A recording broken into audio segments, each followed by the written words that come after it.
Nights at Freddy's. The Silver Eyes. I keep calling it the silver case in my mind. Just like... Realize with your real silver eyes. Damn right. Damn right. Dude, his teeth are yellow on this cover. Ew, I never noticed. You gotta brush that shit, dog. The silver eyes and the yellow teeth. We're not going to be showing the book because I feel like that's stealing in a way more than reading the book aloud for money on Twitch.tv is stealing. But let it be known that we went to Barnes & Noble today and bought the 3-pack that comes with the... It came with a poster of with the Lady Fizzy poster. With the hideous, sexy adult baby. Yeah. It's like, you can't age up the animatronic that's literally named Baby, okay? You have to pick a different name for her. Yeah, we have Honker Eleanor, we have Funtime Freddy, and we have Evil Mangle. Yeah, I hate this art so much. Yeah, it's pretty bad. It's awesome how the Five Nights at Freddy's series didn't have a single good artist until the Steel Wool games. Yeah. Reading aloud is like audiobook. Yeah. I mean, yeah. Well, but the people that get paid for it are the people that made the book, not... Meh. Look, Scott Cawthon with his fucking incredible, insane uses of free music has garnished my wages enough. It's time to fight back. All right. So we're huddled over this book now. How do you want to do this? Do you want to switch off on pages? Oh, do they get the page like crinkle? You guys getting some nice crinkle ASMRs? Hi, Hazel. Hey, crinklers. Hi. This is pre-recorded, right? No. We're live. We're live. We're currently live. Have fun. We're crinkling right now. Great. I'm gonna run to the corner store because I want some treats. Would you guys like any treats? Yeah. Something not loud, but like a little like bar versus chip. Yeah. You know? Right. Yeah. Definitely. Alyssa. I do want a treat, but I don't know what I want. So dealer's choice. Thank you. I got you. You know what I like, right? Vaguely. Sex by the fire. I like Kit Kats, at Twix, night. etc. Stuff I can put in the freezer. Yeah. Perfect. Yeah, I gotcha. One of you should be the narrator and the other should do all the dialogue. I don't like that. Yeah, I think that's a terrible way to read a book. You do right pages, I'll do left pages, and then if we decide to choose characters as they're This introduced. book is 400 goddamn pages. Yeah, we're not reading the this all other in one two day. are Like half the size. size. Well, Scott really blew his load Can you with the switch first after one. every 7 words? Let's just like trade off each. Yeah. Someone said trade off each word. Yeah. He, C's. me, Charlie. dropped 2. her, Hands. and Knees. she. This sucks. Okay, you read this first page. He sees me. Charlie dropped to her hands and knees. She was wedged behind a row of arcade games. It's going to be so awesome when the setting feeling of we're reading a kid's book sets in. Like, I'm reading a book for toddlers. She was wedged behind a row of arcade games, cramped in the crawl space between the consoles and the wall, tangled electrical cords and useless plugs strewn beneath her. She was cornered. The only way out was past the thing, and she wasn't fast enough to make it. She could see him stalking back and forth, catching flickers of movement through the gaps between the games. There was scarcely enough room to move, but she tried to crawl backwards. Her foot caught on a cord. She stopped contorting herself to carefully dislodge it. Oh my god, it's so wet. How are you getting this wet? Why are you wet? Hey, sweat. It's sweat. This is an audio medium. You can't ask why I'm so wet. My hands are sweaty. It's a medical disorder. I'm going to hold the book. Her foot caught on a cord. She heard the clash of metal on metal, and the farthest console rocketed back against the wall. He hit it again, shattering the display, then attacked the next, crashing against them. Almost rhythmically, tearing through the machinery, coming closer. Does this sound familiar to you? They basically did this scene beat for beat in the FNAF movie with the little sister. With my guy Foxy. With her hiding behind, the arcade machines and Foxy I think I read the stalking first her. page of the graphic novel of Silver Eyes, and I was like, I'm good. This ain't for me. I have to get out. I have to. The panicked thought was of no help. There was no way out. Her arm ached, and she wanted to sob aloud. Blood soaked through the tattered bandage, and it seemed as though she could feel it draining out of her. Wait, blood? Yeah, you can feel that draining out of you. That's how bleeding works. Dude, I got stabbed. And there's this really weird, I almost red feel thing like I'm coming out of bleeding. me. The console a few feet away crashed against the wall and Charlie flinched. He was getting closer. She could hear the... Does Robot Charlie have periods? Dude, you can't. Shh. Spoiler, sorry. Shh. She could hear the grinding of gears and the clicking of servos ever louder. Eyes closed, she could still see the way he looked at her, see the matted fur and the exposed metal beneath the synthetic flesh. Suddenly, the console in front of her was wrenched away. It toppled over, thrown down like a toy. The power cords beneath her hands and knees were yanked away, and Charlie slipped, almost falling. She caught herself and looked up just in time to see the downward swing of a hook. Welcome to Hurricane, Utah. Charlie smiled wryly at the sign and kept driving. The world didn't look any different from one side of the sign to the other, but she felt a nervous anticipation as she passed it. She didn't recognize anything. Then again, she hadn't really expected to, not this far at the edge of town where it was all highway and empty space. She wondered what the others would look like, who they were now. 10 years ago, they'd been best friends, and then it happened. And everything ended, at least for Charlie. She hasn't seen any of them since she was 7 years old. They had written all the time as kids, especially Marla, who wrote like she talked fast and incoherent. But as they got older, they had grown apart. The letters had grown fewer and further between, and the conversations leading up to this trip had been perfunctory and full of awkward pauses. Charlie repeated their names as though to reassure herself that she still remembered them. Marla, Jessica, Lamar, Carlton, John, and Michael. Michael was the reason for this trip, after all. It was 10 years since he died, 10 years since it happened, and now his parents wanted them all together for this dedication ceremony. They wanted all his old friends there when they announced the scholarship they were creating in his name. Charlie knew it was a good thing to do, but the gathering still felt slightly macabre. Macabre. I can die. I had bubble in my mouth. I had bubble in my mouth. Slightly macabre.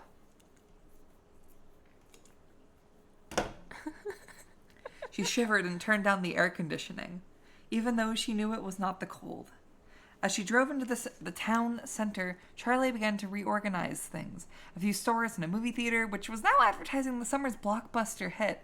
She felt a brief moment of surprise, then smiled at herself. What did you expect? That the whole place would be unchanged? A monument to the moment of your departure? Frozen forever in July 1985? Well...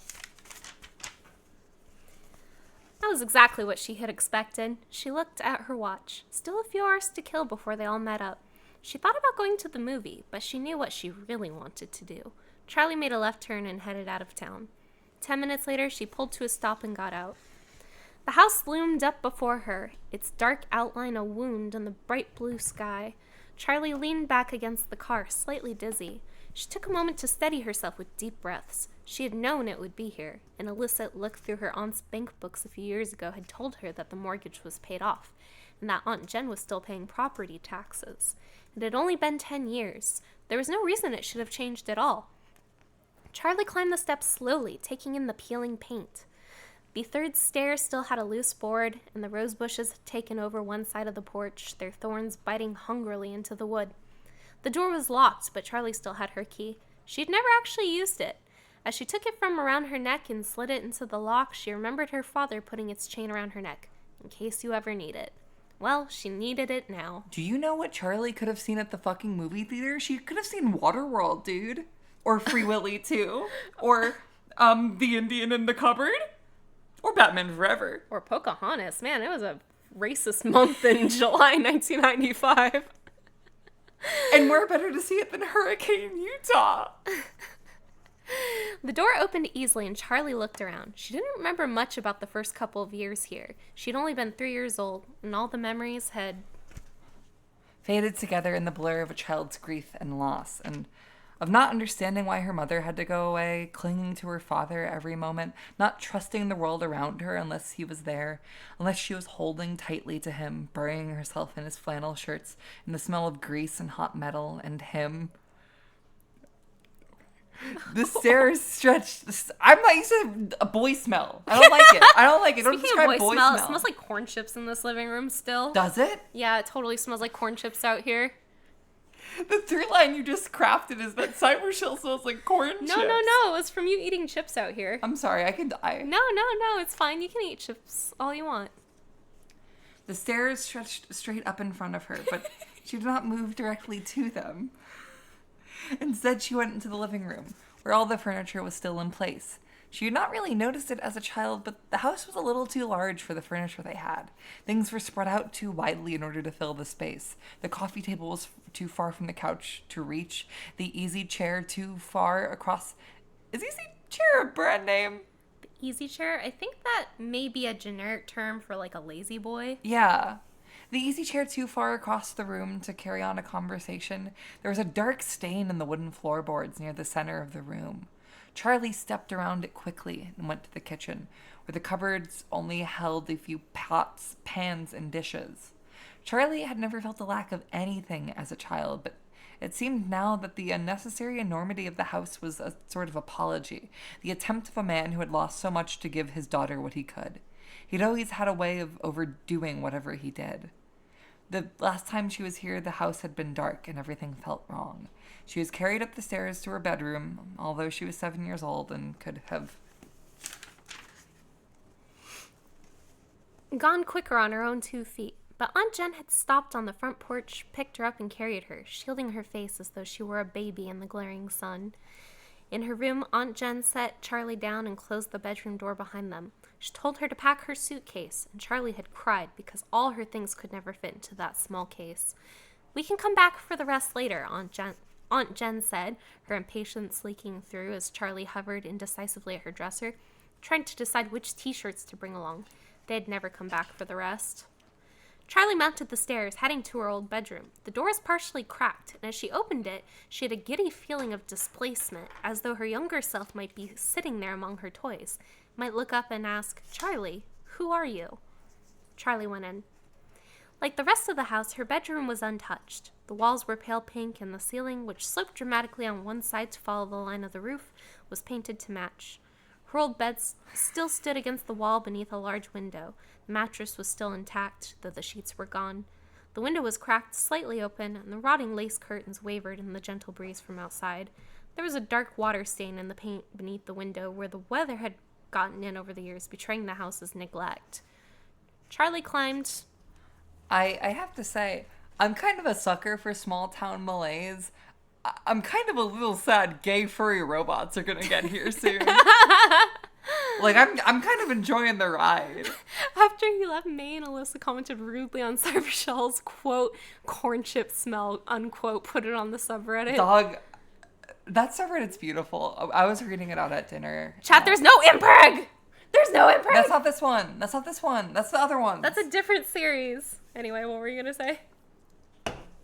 That's Tales from the Preggerplex? No, I'm gonna rescind that one.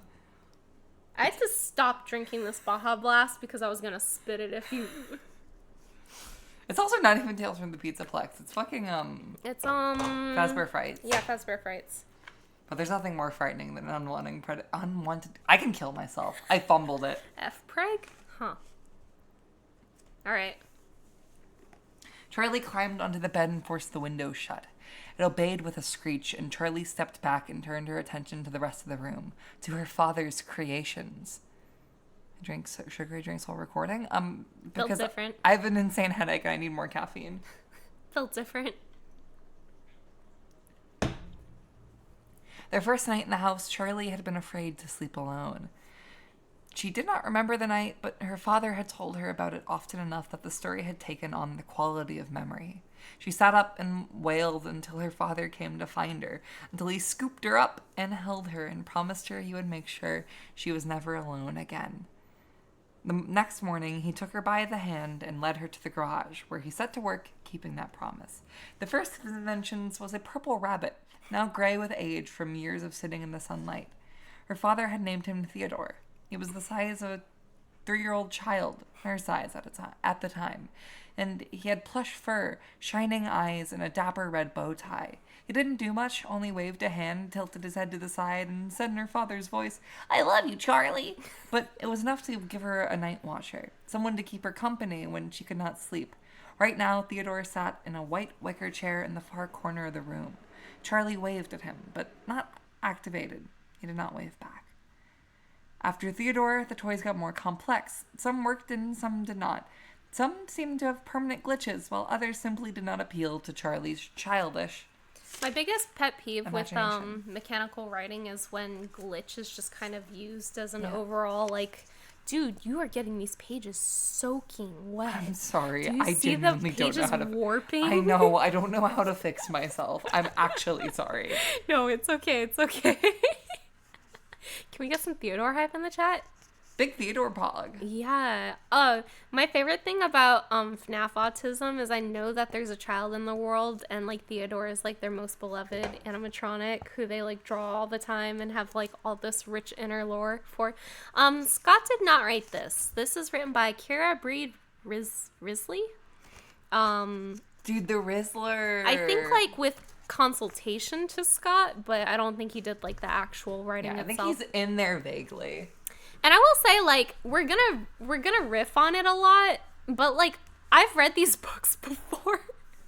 Yes, I've read this whole series before, and I don't think she's a bad writer by any stretch of the imagination. Like, she's clearly a competent writer. I think the contents of the story are very, very silly and far-fetched. But you know, she paints a competent word picture. Yeah. There are also some moments in these books that like actually genuinely make me laugh and are intended to make you laugh. So Sometimes it's funny when it's trying to be funny. yeah. She knew her father took those back to his workshop and recycled them for parts, We take those. though she did not like to watch them be dismantled. But the ones that were kept, those she loved, they were here now, looking at her expectantly.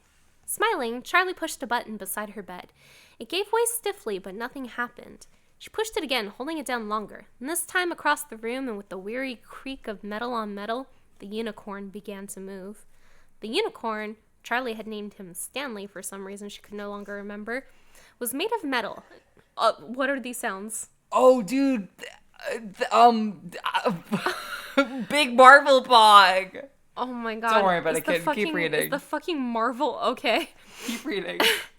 Stanley was made of metal and had been painted glossy white. He trundled around the room on a circular track, bobbing his head stiffly up and down. The track squealed as Stanley rounded the corner and came to a stop beside the bed. Charlie knelt beside him on the floor and patted his flank. His glossy paint was chipped and peeling, and his face had given over to rust. His eyes were lively, gazing out of the decay. "You need a new coat of paint, Stanley," Charlie said. The unicorn stared ahead, unresponsive. Me when I'm talking to my Stanley cup coated in lead paint. At the foot of the bed, there was a wheel made of patched-together metal. This MF put patched-together metal at the foot of his young daughter's bed. What is wrong with It's like he wants her to get tetanus. I'm putting saw blade dreidels on the bottom of my child's carpet. Eat rust, you stupid fucking baby. You know those like posters that they hide like razors behind? Yeah. He's doing that to every single thing in her room. Yeah, like, let me put a fucking metal track for an animatronic and a metal wheel of scrap metal on my baby child's bed. It had always reminded her of something she might find on a submarine. Charlie turned it, stuck for a moment, then gave way, rotating as it always did, and across the room, the smallest closet door swung open. Out sailed Ella on her track, a child-sized doll bearing a teacup and a saucer in her tiny hands like an offering. Freddy's. Ella's plaid dress was still crisp, and her patent leather shoes still shone. Perhaps the closet had protected her from the damage of the damp. Charlie had an identical outfit back when she and Ella were the same height. "Hi, Ella," she said softly as the wheel unwound. Ella retreated to the closet again, same girl, the door closing behind her. Charlie followed her. The closets had been built to align with the slant of the ceiling, and there was 3 of them. Ella lived in the short one when she was about 3.5 feet tall. Next to it was one a foot or so taller, and the third, closest to the bathroom door, was the same height as the rest of the room. She smiled, remembering. "Why do you have 3 closets?" John had demanded the first time he came over. She looked at him blankly, confused by the question.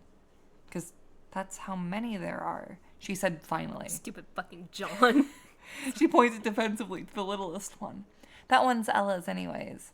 Jean added. John nodded, satisfied. Charlie shook her head and opened the door to the middle closet, or tried to. The knob stopped with a jolt. It was locked. She rattled it a few times, but gave up without much conviction. She stayed crouched low to the floor and glanced up at the tallest closet, her big girl closet that she would someday grow into. You won't need it until you're bigger, her father would say. But that day never came. The door now hung open slightly. But Charlie didn't disturb it. It hadn't opened for her. It had only given way to time. As she moved to stand, she noticed something shiny, half hidden under the rim of the locked middle door. She leaned forward to pick it up. It looked like a broken-off piece of a circuit board. She smiled slightly. Nuts, bolts, scraps, and parts had turned up all over the place once upon a time. Father always had stray parts in his pockets. He would carry around something he was working on, set it down, forget where it was, or worse, put something aside for safekeeping, never to be seen again. There was also a strand of her hair clinging to it. She unwound it carefully from the tiny lip of metal it was stuck on. Finally, as though she had been putting it off, Charlie crossed the room and picked up Theodore. His back had not faded in the sun like the front of his body. It was the same rich, dark purple she remembered. She pushed the button at the base of his neck, but he remained lifeless. His fur was threadbare, one ear hanging loose by a single rotting thread, and through the hole she could see the green plastic of his circuit board. Charlie held her breath, listening fearfully for something. The rabbit said with a barely audible halting noise, and Charlie set him down, her face hot and her chest pinched tight. She had not really expected to hear her father's voice again. I love you too. Disgusting. Charlie fucking gross. Never mind. Imagine loving your child up. Gabo. Charlie looked around the room. When she was a child, it had been her own magical world, and she was possessive of it. Only a few chosen friends were ever allowed inside. She went to her bed and set Stanley moving on his track again. She left, closing the door behind her before the little unicorn came to a halt. She went out the back door to the driveway and stopped in front of the garage that had been her father's workshop. Half buried in the gravel a few feet away was a piece of metal, and Charlie went to pick it up. It was jointed in the middle. She held it in her hands, smiling a little as she had bent it back and forth. An elbow joint, she thought. I wonder who that was going to belong to. She had stood in this exact spot many times before. She closed her eyes, and the memory overwhelmed her. She was a little girl again, sitting on the floor of her father's workshop, playing with scraps of wood and metal as though they were toy blocks, trying to build a tower with the uneven pieces. The shop was hot, and she was sweaty, grime sticking to her legs as she sat in her shorts and sneakers. She could almost smell the sharp, metallic odor of the soldering iron. Her father was nearby, never out of sight, working on Stanley the unicorn. Stanley's face was still unfinished, one side white and shining and friendly, with a gleaming brown eye that seemed almost to see. The other half of the toy's face was all exposed. Circuit boards and metal parts. It's Ty's favorite character. That's Charlie the unicorn. Charlie's father looked at her and smiled, and she smiled back, beloved. In a darkened corner behind her father, barely visible, hung a jumble of metal limbs, a twisted skeleton with burning silver eyes. Every once in a while... That's like the book title! What the fuck? Five Nights at Freddy's! It gave an uncanny twitch. That's like me! Charlie tried never to look at it, but as her father worked, as she played with her makeshift toys, her eye was drawn back to it again and again. The limbs, contorted, seemed almost mocking, the thing a ghastly gesture, unless there was some... Oh my god. And yet there was something about it that suggested enormous pain. Daddy, Charlie said, and her father did not look up from his work. Daddy, she said again, more urgently, and this time he turned to her slowly, as though not fully present in the world. What do you need, sweetie? She pointed at the metal skeleton. Does it hurt? She wanted to ask the question, but when she looked into her father's eyes, she found she could not. She shook her head. Nothing. He nodded at her with an absent smile and went back to his work. Behind him, the creature gave another awful twitch, and its eyes still burned. Charlie shivered and drew herself back to the present. She glanced behind herself, feeling exposed. She looked down and her gaze fixed on something. 3 widely spaced grooves in the ground. She knelt, thoughtful, and ran her finger over one of them. This poster's ugly. Yeah, this is like maybe one of the worst posters I've ever seen. The gravel was scattered away, the marks worn heavily into the dirt. A camera tripod of some sort. It was the first unfamiliar thing she'd seen. The door to the workshop was cracked open slightly, inviting, but she felt no desire to go inside. Quickly, she headed back to her car, but stopped as soon as she settled into the driver's seat. Her keys were gone, having probably fallen out of her pocket somewhere in the house. She retraced her steps, merely glancing into the living room and kitchen before heading up to their bedroom. The keys were on the wicker chair beside Theodore the rabbit. She picked them up and jangled them for a moment, not quite ready to leave the room behind. She shat. She sat down on the bed. Stanley the unicorn had stopped beside the bed as he always did, and as she sat, she patted him absently on the head. It had grown dark while she was outside, and the room was now cast in shadows. Somehow, without the bright sunlight, the toy's flaws and deterioration were thrown into sharp relief. Theodore's eyes no longer shone, and his thin fur and hanging ears made him look like a sickly vagabond. When she looked down at Stanley, the rust around his eyes made them look like hollow sockets, and his bared teeth, which she had always thought of as a smile, became the awful, knowing grin of a skull. Charlie stood up, careful not to touch him, and hurried toward the door, but her foot caught on the wheel beside the bed. She tripped on the tracks and fell sprawling on the floor. There was a whir of spinning metal, and as she raised her head, a small pair of feet appeared under her nose, clad in a shining patent leather. She looked up. There above her was Ella, staring down at her, silent and uninvited, her glassy eyes almost appearing to see. The teacup and saucer were held out before her with a military stiffness. Charlie got up cautiously, taking care not to disturb the doll. She left the room, stepping carefully to avoid accidentally activating any other toys. As Charlie went, Ella retreated to her closet, almost matching her pace. Charlie hurried down the stairs, seized by an urgency to get away. In the car, she fumbled the key 3 times before sliding it into place. She backed too far down the driveway, running recklessly over the grass of the front yard, and sped away. After about a mile, Charlie pulled over on the shoulder and turned the car off, staring straight ahead through the windshield, her eyes focused on nothing.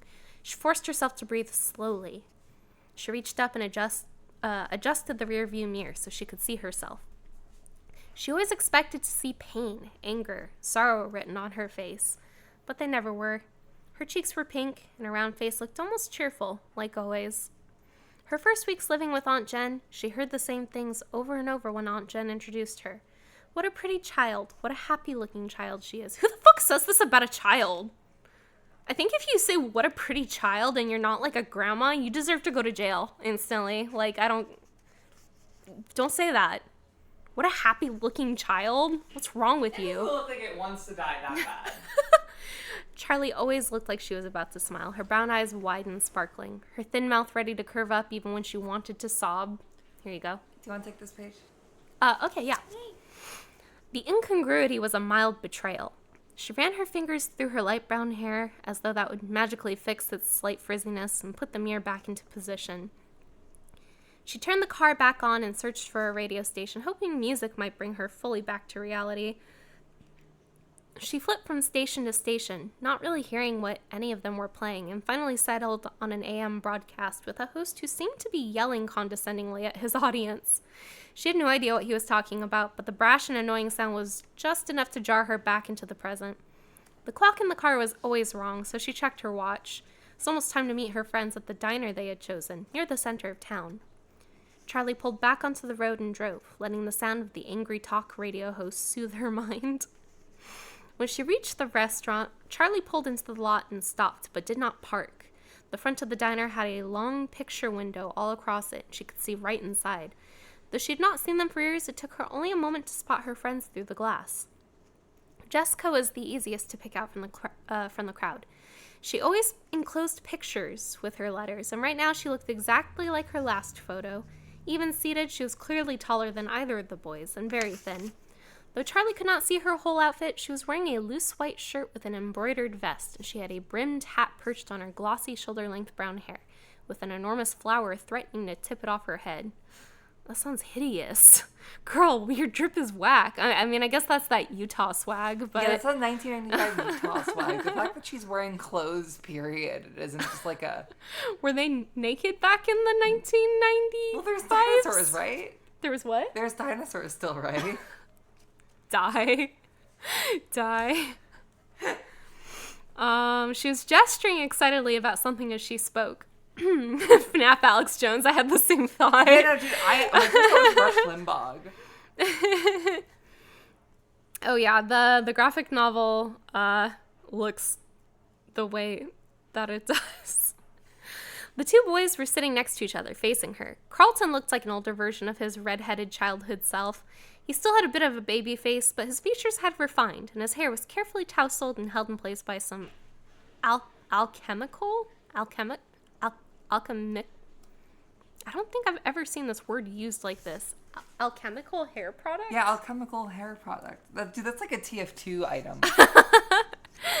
He was almost pretty for a boy. What the fuck does that... Charlie, you gotta... your biases. And he wore a black workout shirt, though she doubted he'd ever worked out a day in his life. He slouched forward on the table, resting his chin in his hands. Beside him, John sat closest to the window. John had been the kind of child who got dirty before he even went outside. There would be paint on his shirt before the teacher handed out the watercolors, grass stains on his knees before they came near a playground, and dirt under his fingernails just after he washed his hands. Charlie knew it was him because it had to be, but he looked completely different. The grubbiness of the grubbiness of childhood had been replaced by something crisp and clean. He was wearing a neatly pressed light green button-down shirt, sleeves rolled up and the collar open, preventing him from looking too uptight. No goddamn preps in my fucking FNAF book. He was leaning back confidently in the booth, nodding enthusiastically, apparently absorbed in whatever Jessica was saying. The only concession to his former self was his hair, sticking up all over his head, and he had a 5 o'clock shadow, a smug adult version of the dirt he was always covered in as a child.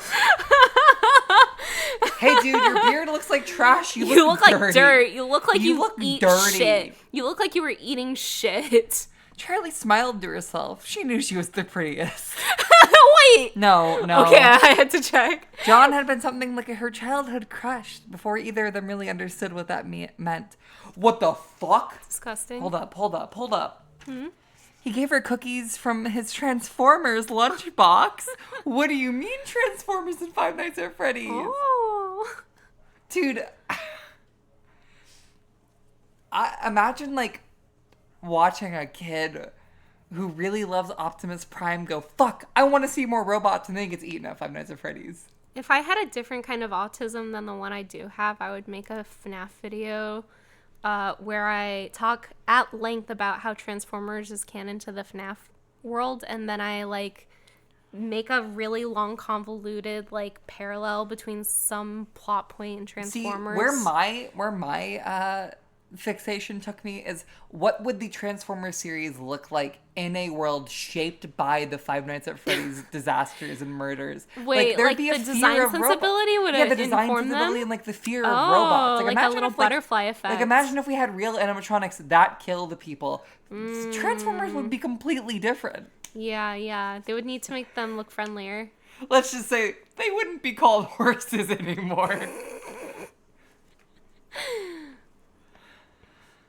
He gave her cookies from his Transformers lunchbox, and once in kindergarten, he took the blame when she broke the glass jar that held the colored beads for arts and crafts.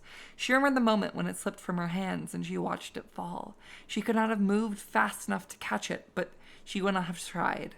She wanted to see it break. The glass hit the wood floor and shattering into a million pieces, and the beads scattered, many-colored, among the shards. Oh my god, am I having a stroke? Do you need wee-wah? Wee-wah. Take a sippy. Your hands are so wet. I'm sorry. I'm actually sorry. No, it's okay. It's just... Look, dude, it's like one of the 8 fucking medical disorders I've No, had just spike back up in the last month. Why don't you go get the paper? I'll get the paper towels while you finish reading this. Fuck off. I'm helping. You are helping. Thank you. Dude, I've had like major headaches and like trouble eating this past month. I think I'm gonna die. You got the Washington disease? I think I'm good. I think they're gonna kill me. Yeah, my endoskeleton is leaking. No, actually, never mind. She had thought it was beautiful, and then she started to cry.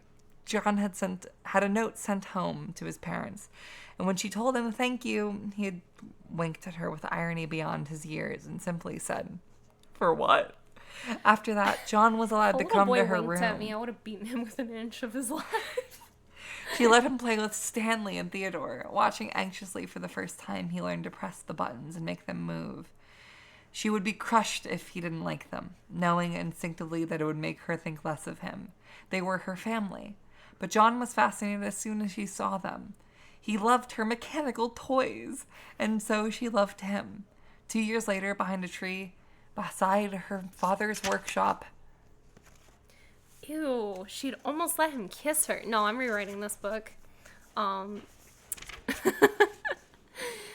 then it happened, and everything ended, at least for Charlie. Charlie shook herself, forcing her mind back to the present. Looking again at Jessica's polished appearance, she glanced down at herself. Purple t-shirt, denim jacket, black jeans, and combat boots. It had felt like a good choice this morning, but now she wished she had chosen something else. This is all you ever wear, she reminded herself. She parked and locked the car behind her, even though people in Hurricane usually did not lock their cars. I dress like that. God fucking damn, I got booed by Charlie 5 Nights at Freddy's. I dress like that. Black combat boots, oh, black jeans. Oh, I need to die. Well, I don't think I've ever seen you in a purple t-shirt. I own a few, mostly sweaters. Like purple sweaters. Well, you got boomed by Charlie. Then she went into the diner to meet her friends for the first time in 10 years. The warmth, noise, and light of the restaurant hit her in a wave as she entered. For a moment she was overwhelmed, but Jessica saw her pause in the doorway and shouted her name. Charlie smiled and went over. "Hi," she said awkwardly. Blue, purple, and black are bad colors. That's an insane clash, Charlie. Flicking her eyes at each of them, but not fully making contact, Jessica scooted over on the red vinyl bench and patted the seat beside her. "Sit here," she said. "I was just telling John and Carlton about my glamorous life." She rolled her eyes as she said it, managing to convey both self-deprecation and the sense that her life was truly something exciting. "Did you know Jessica lives in New York?" "No, I'm not going to do that voice. Sorry, Carlton. Sorry," Carlton said. Dude, Carlton, real person Carlton, just got so offended that you talked to him like that. Yeah, he's real. There was something careful about the way he spoke, like he was thinking about his words before he formed them. John was silent, but he smiled at Charlie anxiously. This is yours. Jessica rolled her eyes again, and with a flash of deja vu, Charlie suddenly recalled this had been a habit even when they were children. 8 million people live in New York, Carlton. It's not exactly an achievement, Jessica said. Carlton shrugged. "I've never been anywhere," he said. "I didn't know you still lived in town," Charlie said. "Where else am I going to live? My family has been here since 1896, he added, deepening his voice to mimic his father. Hello. Hello. How are you? Thank you. You love us so dearly. Dude, she's pelting us with rocks. She's beating us with hammers. So wait, he deepened his voice to be like his father. Let me try and do my critical voice. Okay. Yo, what's up, everybody? Hey guys, it's Critical here. Where else am I gonna live? My family has been here since 1896. Wait, I had a good critical yesterday. Was that on stream? Yo, what's up, everybody? It's hey Critical. Guys, I think that's pretty good. That really shits my nipples. Yeah, that really shits my nipples. Yeah. Yeah, wow. Is that even true? I don't know. Wait, he goes back up. I don't know. Carlton said in his own register. Could be. Dad ran for mayor 2 years ago. I mean, he lost, but still, who runs for mayor? What? He made a face. I swear the day I turn 18, I'm out of here. Where are you gonna go? John asked, looking seriously at Carlton. Carlton met his eyes, just as serious for a moment. Abruptly, he broke away and pointed out the window, closing one eye as if to get his aim true. John raised an eyebrow as he looked out the window, trying to follow the line Carlton was pointing. Charlie looked too. Carlton wasn't pointing at anything. John opened his mouth to say something, but Carlton interrupted. Or, he said as he smoothly pointed in the opposite direction. Okay. John scratched his head, looking slightly embarrassed. Anywhere, right? He added with a laugh. Where's everyone else? Charlie asked, peering out the window and searching the parking lot for new arrivals. To be clear, I've never watched a Moist Critical video. I just know he has a deep voice, so whenever I have to tell myself to do a deep voice, I have to tell myself that I'm doing a critical voice. Tomorrow, John said. They're coming tomorrow morning, Jessica jumped in to clarify. Marla's bringing her little brother. Can you believe it? Jason? Charlie smiled. She remembered Jason as a little bundle of blankets with a tiny red face peeking out. I mean, who wants a baby around? Jessica adjusted her hat primly. Fuck babies. They're awful. I'm pretty sure he's not a baby anymore, Charlie said, stifling a laugh. Okay, Charlie. I mean, I don't want to have this argument here, but if you want to be shitty, I can be shitty too. You act like you're not the girl who originated the phrase kill baby. Hurt baby. Hurt baby. Sorry. Practically a baby, Jessica said. Anyway, I booked us all a room at the motel down by the highway. It was all I could find. The boys are staying with Carlton. Okay, Charlie said. She was vaguely impressed by Jessica's organization, but she wasn't happy about the plan. She was loath to share a room with Jessica, who now seemed like a stranger. Jessica had become that kind of girl who intimidated her. Polished and immaculate, speaking as though she had everything in life figured out. For a moment, Charlie considered going back to her old house for the night, but as soon as she thought it, the idea repelled her. That house at night was no longer the province of the living. Don't be dramatic, she scolded herself, but now John was speaking.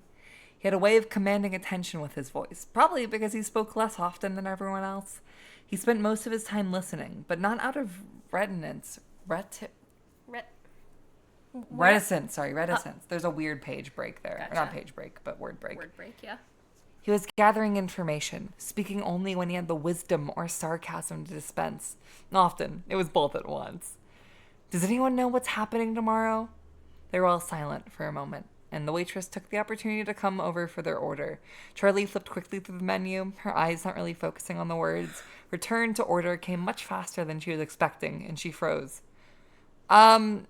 Eggs? She said at last. The woman's hard expression was still fixed on her, and she realized she had not finished. Scrambled wheat toast, she added, and the woman went away. Charlie looked back down at the menu. She hated this about herself. When she was caught off guard, she seemed to lose all ability to act or process what was going on around her. People were incomprehensible, their demands alien. Ordering dinner shouldn't be hard, she thought. The others had begun their conversation again, and she turned her attention to them, feeling like she had fallen behind. What do we even say to his parents? Jessica was saying. Carlton, do you ever see them? Charlie asked. Not really, he said. Around, I guess, sometimes. I'm sorry. It's okay. I'm surprised they stayed in Hurricane, Jessica said with a note of worldly disapproval in her voice. Charlie said nothing, but she thought, how could they not? His body had never been found. How could they have not secretly hoped he might come home, no matter how impossible they knew it was? How could they leave the only home Michael knew? It would mean really finally giving up on him. Maybe that's what the scholarship was, an admission that he was never coming home. Charlie was acutely aware that they were in a public place where talking about Michael felt inappropriate. They were, in a sense, both insiders and outsiders. They had been closer to Michael, probably more than anyone in this restaurant, but with the exception of Carlton, they were no longer from Hurricane. They did not belong. She saw the tears falling on her paper placemat before she felt them. She hurriedly wiped her eyes, looking down and hoping no one had noticed. When she looked up, John appeared to be studying his silverware, but she knew he had seen. She was grateful to him for not trying to offer comfort. John, do you still write? Charlie asked. John had declared himself an author when they were about 6, having learned to read and write when he was 4, a year ahead of the rest of them. At the age of 7, he completed his first quote-unquote novel and pressed his poorly spelled, inscrutably illustrated creation on his friends and family, demanding reviews. Fucking hack. Fucking hack. Fucking hack. Charlie remembered that she had been given him... that she had only... Fuck! Charlie remembered that she had given him only 2 stars. John laughed at the question. I actually do my E's the right way these days, he said. I can't believe you remember that, but I do, actually, yeah. He stopped, clearly wanting to give more. This is how every fuck-ass creative talks about their work. Like, yeah, I still do it. Ask me about it. Please ask me about it. Please ask me about it. They please. don't even ask you to please ask about it. They just launch into their sales pitch and you're helpless to stop them. I just want to talk about it. I think I'm just like a really interesting person. What do you write? Carlton obliged, and John looked down at his placemat, speaking mostly to the table. Short stories mostly. I actually had one published last year. I mean, it was just in a magazine, and nothing big. They all made suitable noises of being impressed, and he looked up again, embarrassed but pleased. What was the story about? Charlie asked. John hesitated, but before he could speak or decided not to, the waitress returned with their food. They had all ordered from the breakfast menu. Coffee, eggs, bacon, blueberry pancakes for Carlton. The brightly colored food looked hopeful, like a fresh start to the day. Charlie took a bite of her toast, and they all ate silently for a moment. Hey, Carlton, John said suddenly. Whatever happened to Freddy's anyway? There was a brief hush. Carlton looked nervously at Charlie, and Jessica stared up at the ceiling. John flushed red, and Charlie spoke hastily. It's okay, Carlton. I'd like to know, too. Fucking Carlton. All right. Carlton shrugged, stabbing at his pancakes nervously with his fork. They built over it, he said. What did they build? Jessica asked. Is there something else there now? Was it built over or just torn down? John asked. Carlton shrugged again, quick, like a nervous tick. Like I said, I don't know. It's too far back from the road to see, and I haven't exactly investigated. Might have been leased to someone, but I don't know what they did. It's all been blocked off for years, under construction. Can't even tell if the building is still there. So it could still be there? Jessica asked with a spark... Oh, sorry. So it could still be there? Jessica asked with a spark of excitement breaking through. Like I said, I don't know, Carlton answered. Charlie felt the diner's fluorescent lights glaring down on her face, suddenly too bright. She felt exposed. She'd barely eaten, but she found herself rising from the booth, pulling a few crumpled bills from her pocket and dropping them on the table. I'm gonna go outside for a minute, she said. Smoke break, she added hastily. You don't smoke, she chided herself for what a clumsy lie that was as she made her way to the door, jostling past a family of 4 without saying excuse me, and stepped out into the cool evening. Oh, she's a bad girl. Ooh. She walked to her car and sat on the hood, the metal denting slightly under her weight. She took in breaths of cool air. As if it were water, and closed her eyes. You knew it would come up. You knew you would have to talk about it, she reminded herself. She'd practiced on the drive here, had forced herself to think back to happy memories, to smile and say, remember when? She thought she was prepared for this, but of course she'd been wrong. Why else would she have run out of the restaurant like a child? Charlie?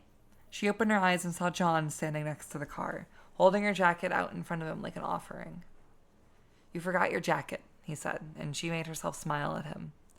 Thanks, she said. She took it and draped it over her shoulders, then slid over on the car's hood for him to sit. Sorry about that, she said. In the dim lights of the parking lot, she could still see him blush to the ears. He joined her on the car's hood, leaving a deliberate space between them. I haven't learned to think before I talk. I'm sorry. John watched the sky as a plane passed overhead. Charlie smiled, this time unforced. It's okay. I knew it was going to come up. It had to. It sounds stupid, but I never think about it. I don't let myself. No one knows what happened except my aunt, and we never talk about it. Then I come here, and suddenly it's everywhere. I was just surprised. That's all.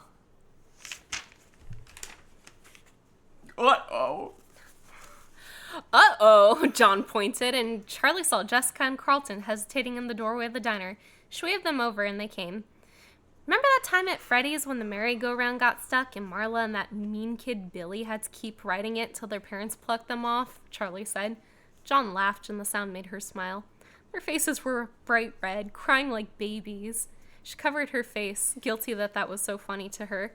There was a brief, surprised silence, then Carlton started laughing. Then Marla puked all over him. Sweet justice, Charlie said. Actually, I think it was nachos, John added.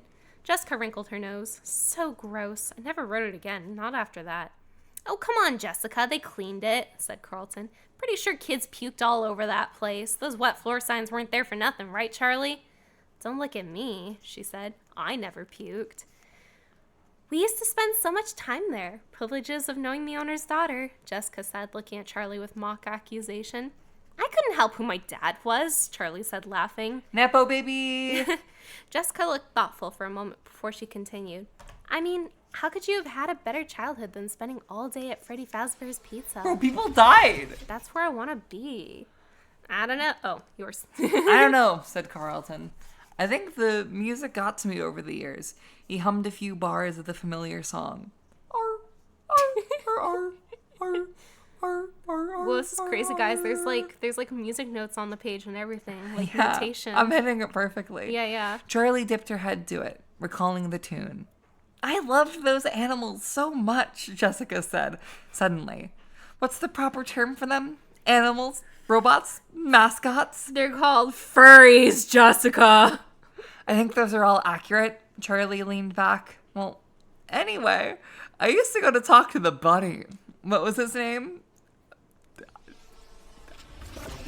Oh my Jesus What the Christ. Bonnie. Bonnie was his name. Charlie said. Yeah, said Jessica. I used to complain to him about my parents. About my what? Hang on. I used to complain. Hey, Bonnie, baby girl. I think I want to kill my dad. It's been too long. I think he needs to die. Bonnie, baby girl. Bonnie. Do you want to get out of here? Bonnie, your parents actually flawed people. I thought he had an understanding look about him. Carlton laughed. Animatronic therapy. Better than help. Better than better help. Better than better help. Recommended by 6 out of 7 crazy people. Shut up, Jessica retorted. I knew he wasn't real. I just liked talking to him. Charlie smiled a little. I remember that, she said. Jessica in her pin little dresses, her brown hair in 2 tight braids like a little kid out of an old book, walking up to the stage when the show was over, whispering earnestly to the life-size... It should have been me. It really should have been me. Life-size animatronic rabbit. If anyone came up beside her, she went silent and still, waiting for them to go away so she could resume her one-sided conversations. Charlie had never talked to the animals at her father's restaurant, or felt close enough to them like the other kids seemed to. Although she liked them. They belonged to the public. She had her Bonnie's for use. Whoa. Bonnie is a public amenity. Damn right he is. That's what I want in my America. She had her own toys, mechanical friends waiting for her at home that belonged only to her. I liked Freddy, said John. He always seemed the most relatable. You know, there are a lot of things about my childhood that I can't remember at all, Carlton said.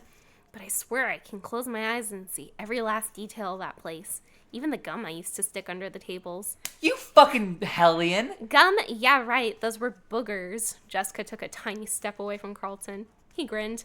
I was 7. What do you want? You all picked on me back then. Remember when Marla wrote Carlton smells like feet on the wall outside? You did smell like feet. Jessica laughed with a sudden outburst.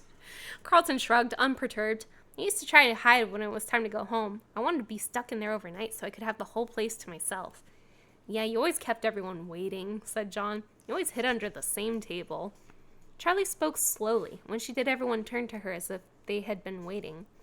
Sometimes I feel like I remember every inch of it. Like Carlton, she said.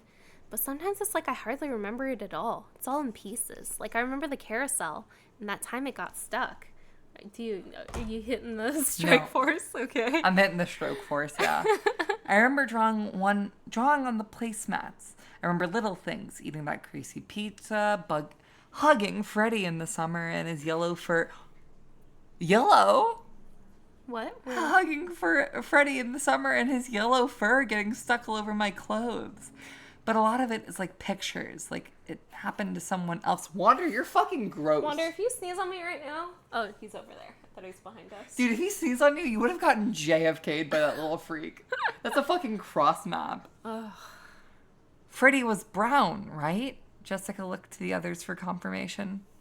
I guess you really don't remember it that well after all. Carlton teased Charlie, and she laughed briefly. Right.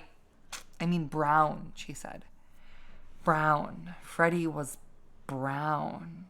Of course he was. She could see him in her mind now, but somewhere in the depths of her recall, there was a flash of something else. Carlton launched into another story, and Charlie tried to turn her attention to him. But there was something disturbing, worrisome about that lapse in memory.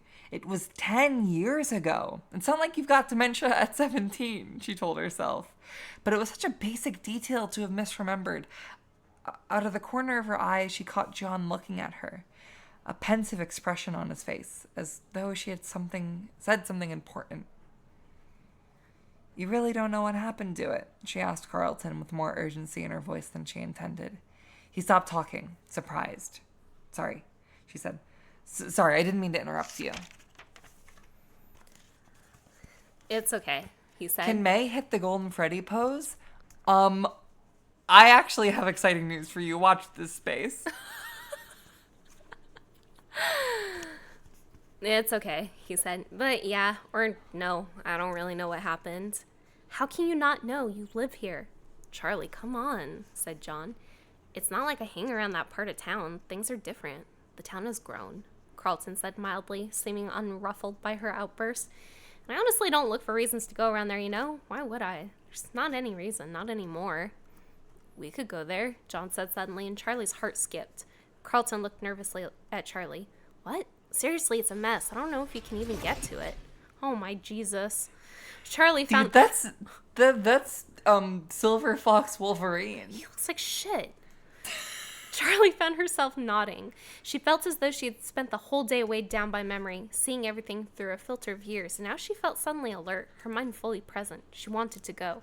Let's do it, she said. Even if there's nothing there, I want to see. They were all silent. Suddenly, John smiled with a reckless confidence. Yes, let's do it.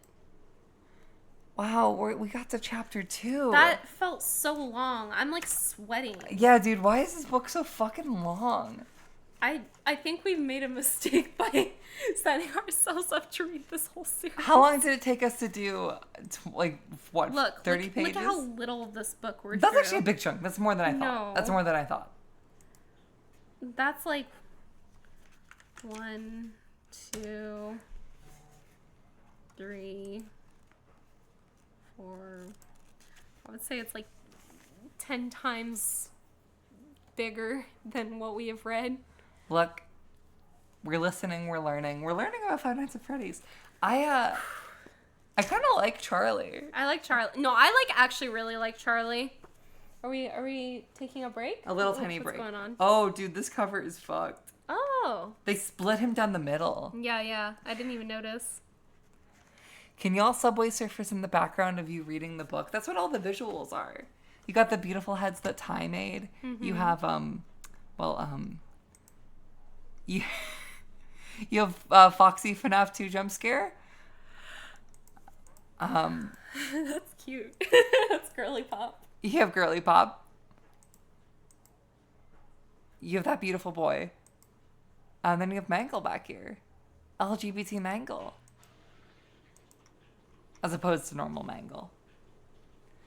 Heartwarming. 2 adult women reach their middle school reading goal. We're trying our best, chat. My teacher's going to be so proud of me. She's going to praise me? I want... yeah, put it in the freezer. I've had too much sugar today already. Dude, you hit the she's going to praise me like that's your entire want in life.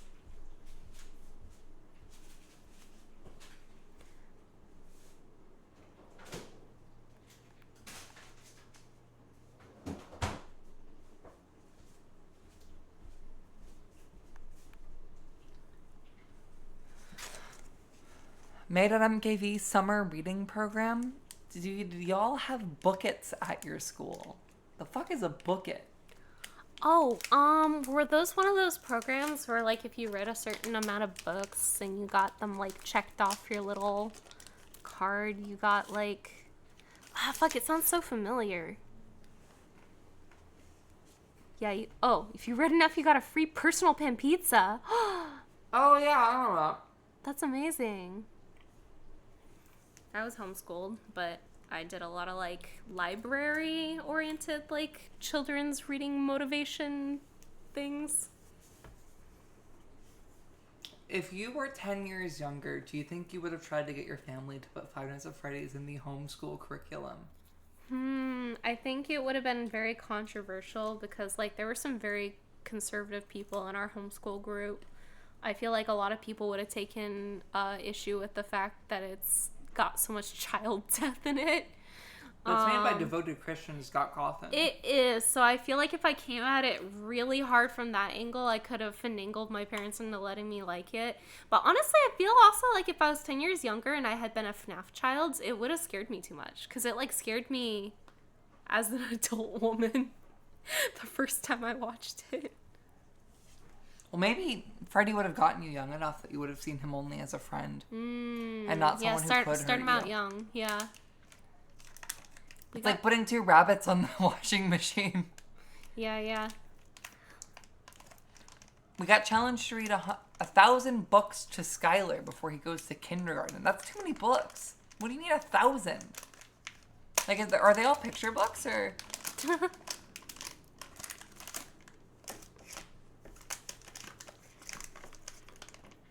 Yeah, Henry is Jesus and Afton is Satan. Exactly.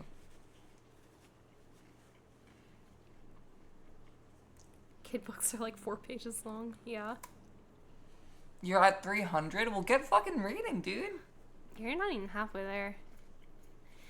When I was little, I had this picture book I really, really liked. I'm, like, probably gonna bungle the details. I want to say it was, like, what do you call it when there's, like, 9 babies all at the same time? Like... 9 babies? Like quintuplets, but like 9 of them. What's the root word for 9 again? My brain keeps seeing it in Japanese instead of Latin. So my brain wanted to say quintuplets. That's too many babies. I don't think we have a word for that. Is it just 9 tuplets? Maybe it was 8. Whatever, there was a bunch of babies, and they all, like, did stupid fucking baby shit, and then, like, it would do it, like, for each of the babies, like, and then stupid baby number 1 said, I want to pull the cat's tail, and then baby 2 pulled the cat's tail, and then baby 3 pulled the cat.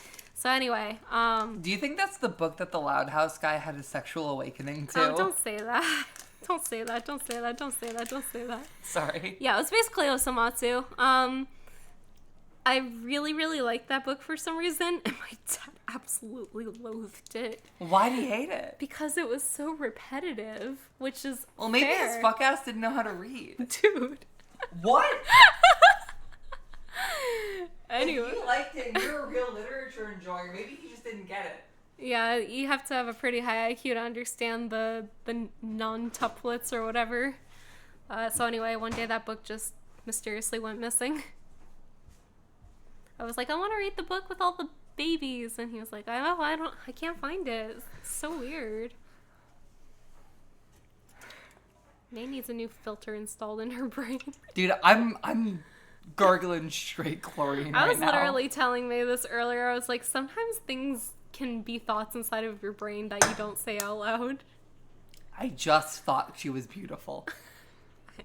We can't have this conversation. We aren't. I'm just saying I thought she was beautiful. That's all I have to say. Charlie pulled to a stop, feeling the soft give of dirt under her tires, and turned off the car.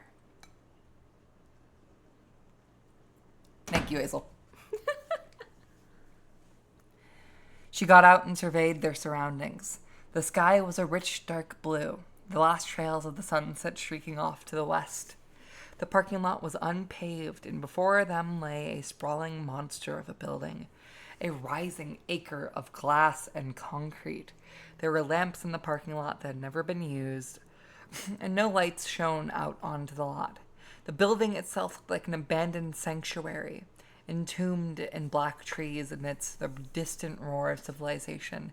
She looked at Jessica in the passenger seat, who was craning her neck out the window. "Is this the right place?" she asked. Charlie shook her head slowly, not quite certain what she was saying. "I don't know," she whispered. Charlie got out of the car and stood in silence as John and Carlton pulled up beside her. "What is this?" John stepped out of the car cautiously and stared blankly at the monument.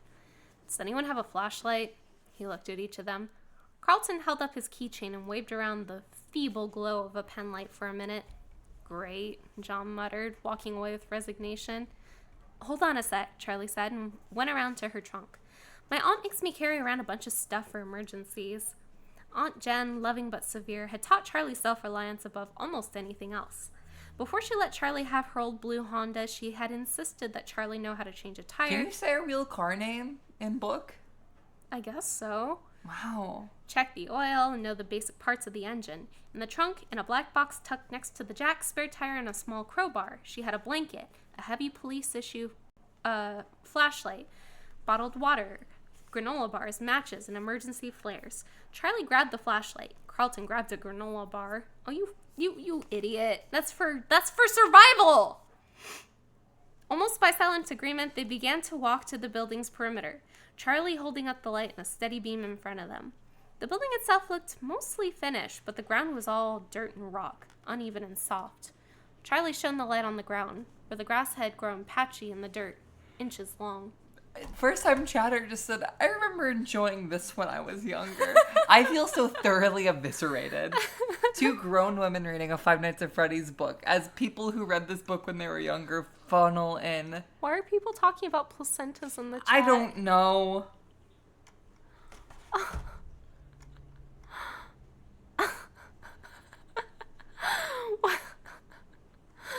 All right, chat. You got this, May? You sippy? You're 20? Wow.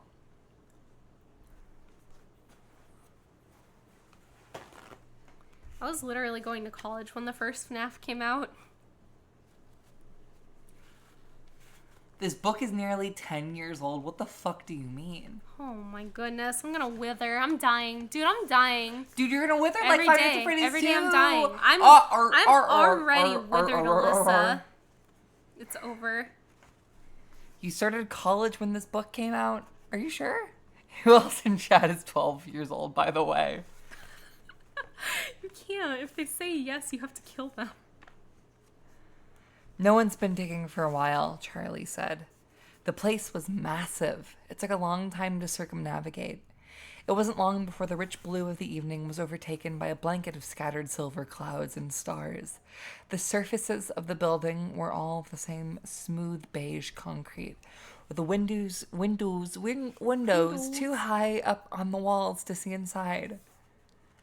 I'm doing like my creepypasta reading voice. This sucks. Do I have one voice? You can do it.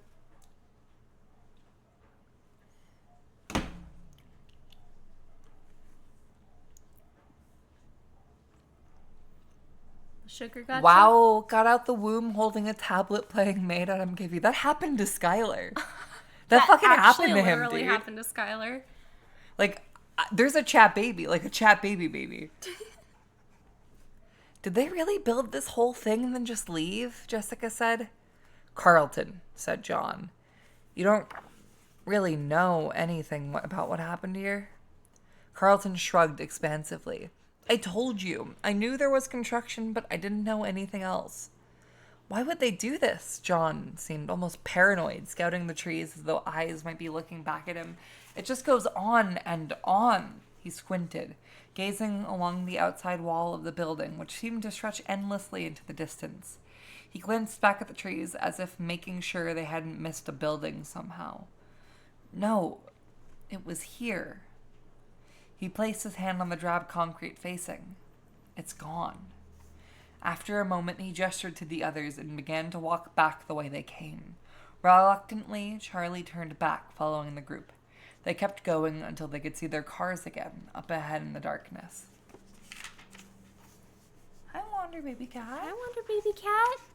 Sorry, guys. I hope there would at least be something familiar, Carlton said exhaustedly. Yeah, Charlie said. She had known it would be, but seeing that Freddy's had been razed to the ground was still a shock. It was so paramount sometimes in her mind that she wanted to get rid of it, wanted to scrub the memories, good and bad, from her head, as if they'd never been. Now someone had scrubbed it from the landscape and it felt like a violation. It should have been up to her.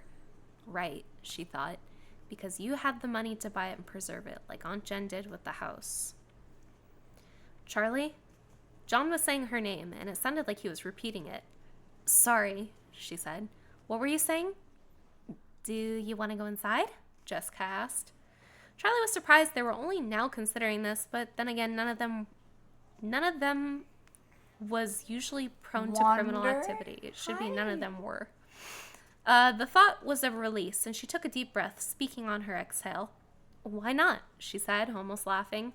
She hefted the flashlight. Her arms were getting tired. Anyone else want to turn?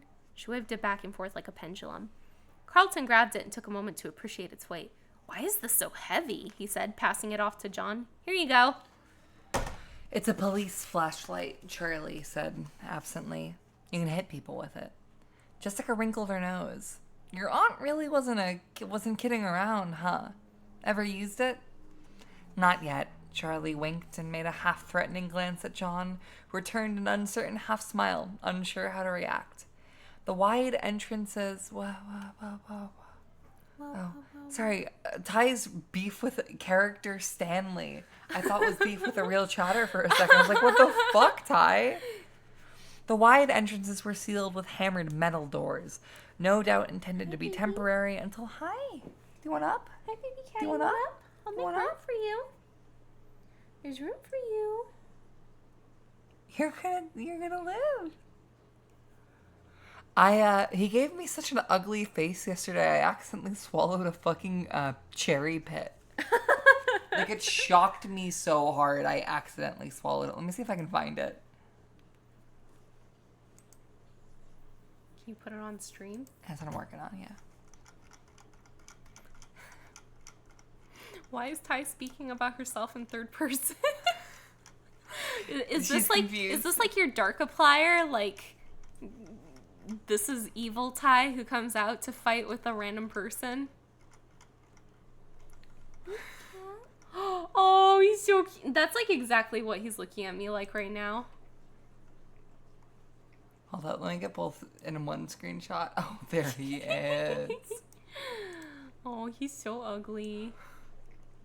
Do they need to take him back to the factory? Yeah, I think the first thing I read when I woke up this morning was Hazel adding me in a group chat with you saying, you need to put this guy back in your womb, dude. He needs to cook longer. He literally does, though. It's not natural. All right, you guys are about to see the pictures of all time.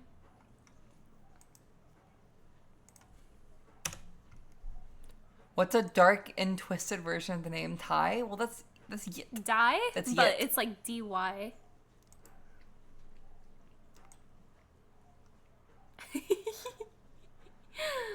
Oh, baby cat. Dude, he's fucking ugly. I love him. He's so ugly. You're my sweet little boy. Are we seeing this? Are we seeing this thing? He's currently snorkeling ambiently in my left ear. Ew, you're gross. You're gross, dude. You're gonna die. What page are you on? Is it a you page? It is. Yes. Okay. Oh my god, it's so wet. I'm sorry. It's like kind of. Don't touch me, please. I'm done. Ah! Ew, you're so wet. I'm sorry. It's a medical disorder. But that doesn't mean you have to touch me. You don't have to put your catheter back on me. We talked about this. Fuck you.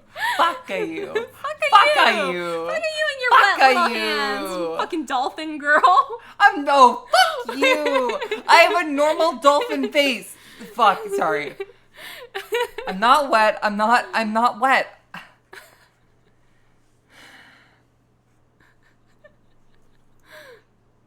Yeah, May slapped me with her wet hand. I did not slap her with my wet hand. Like, gently. It wasn't painful. She, like, touched Oh my god, you quickly. could hear it stick to my thighs. Yeah, that sounded like a fucking sticky hand, dude. You get that shit for 25 cents and it becomes covered in hair and unmentionable muck within mere seconds. The wide entrances were sealed with hammered metal. I read that. Not trying hard to keep people out, John said. What's anyone gonna steal? Charlie said, staring at the blank, towering walls. They climbed the hill slowly, the gravel shifting and sliding beneath their feet as they went. Carlton reached over the window first and peered through. Jessica looked over his shoulder. Ah! I'm petting Wander so good right now. He's loving it. Do you see this face he's making? Wow! Can we drop down? John asked. Yes, said Carlton. No, Jessica said at precisely the same time. I'll go, Charlie said. She felt reckless. Without looking through to see how far the fall was, she put her feet through the opening and let herself drop. She landed, knees bent. The impact rocked her, but it did not hurt. She looked up at her friend staring down. Oh, hang on, Charlie called, pulling in a short stepladder from a wall nearby and setting it under the window. Okay, she said. Come on. Where are we?